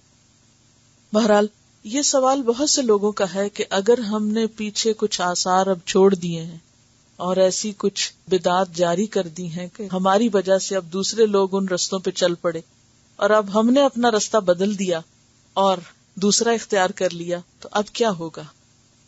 کیونکہ بعض اوقات ایسا ہوتا ہے نا کہ ہم کسی کو اچھی بات بتاتے ہیں اور وہ اس کو لے لیتا ہے اور چل پڑتا ہے اور ہم اس کی بری لے کے تو دوسرے رستے پہ چل پڑتے ہیں. اب الٹیمیٹلی تو اللہ ہی کے ہاں سب کچھ جمع ہوگا. بہترین راستہ توبہ کا راستہ اللہ نے وہ ہمارے لیے کھولا ہے کہ اللہ ان سب چیزوں کو مٹا دے.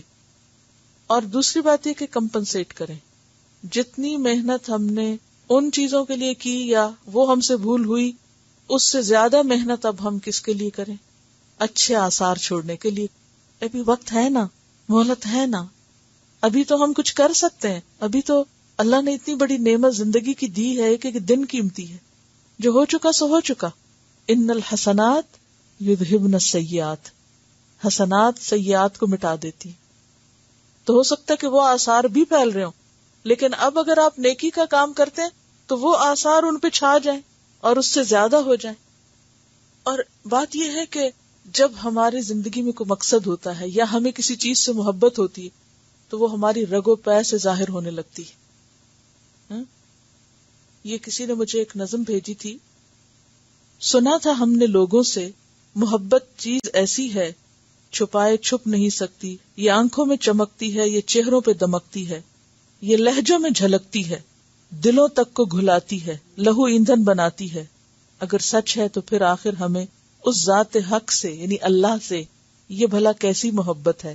نہ آنکھوں سے چھلکتی ہے، نہ چہروں پہ ٹپکتی ہے، نہ لہجوں میں سلگتی ہے، دلوں کو آزماتی ہے، نہ راتوں کو رلاتی ہے، کلیجے منہ کو لاتی ہے، نہ فاقوں ہی ستاتی ہے، نہ خاک آلود کرتی ہے اور نہ کانٹوں پہ چلاتی ہے، نہ یہ مجنون بناتی ہے. عجب ایسی محبت ہے، فقط دعویٰ سجاتی ہے، صرف دعوے ہی کر رہے ہیں. نہ کعبے کی گلی میں تن پہ انگارے بجھاتی ہے، نہ غار سور میں چپ کے سکینت بن کے چھاتی ہے، ہرا تک لے بھی جائے خود سے نظریں چراتی ہے. ہم اپنے دعویٰ حق کے محبت پر ہوئے نادم تو پلکوں کے کناروں سے جھڑی سی لگ گئی اور پھر کہیں سے بجلیاں کوندی، صدا آئی، ذرا اس آنکھ کی بندش کے دم بھر منتظر رہنا، وہاں خود جان جاؤ گے محبت کی حقیقت کو. آج دنیا میں ہم جتنے بھی دعوے کر لیں، لیکن اگر واقعی سچی محبت ہو اللہ کی، اس کے دین کی، تو یہ ہو نہیں سکتا کہ ہمارے پھر انداز سے وہ نہ جھلکے اور ہم کہیں ہوں اور وہ دوسروں کو ایک سپارک نہ دے. وہ لازمن دیتی ہے. تو پھر جائزہ اپنا ہی لینے کی ضرورت ہے، اصلاح اپنی ہی چاہیے. وآخر دعوانا ان الحمد للہ اشہد ان لا الہ الا انت نستغفرک ونتوب الیک.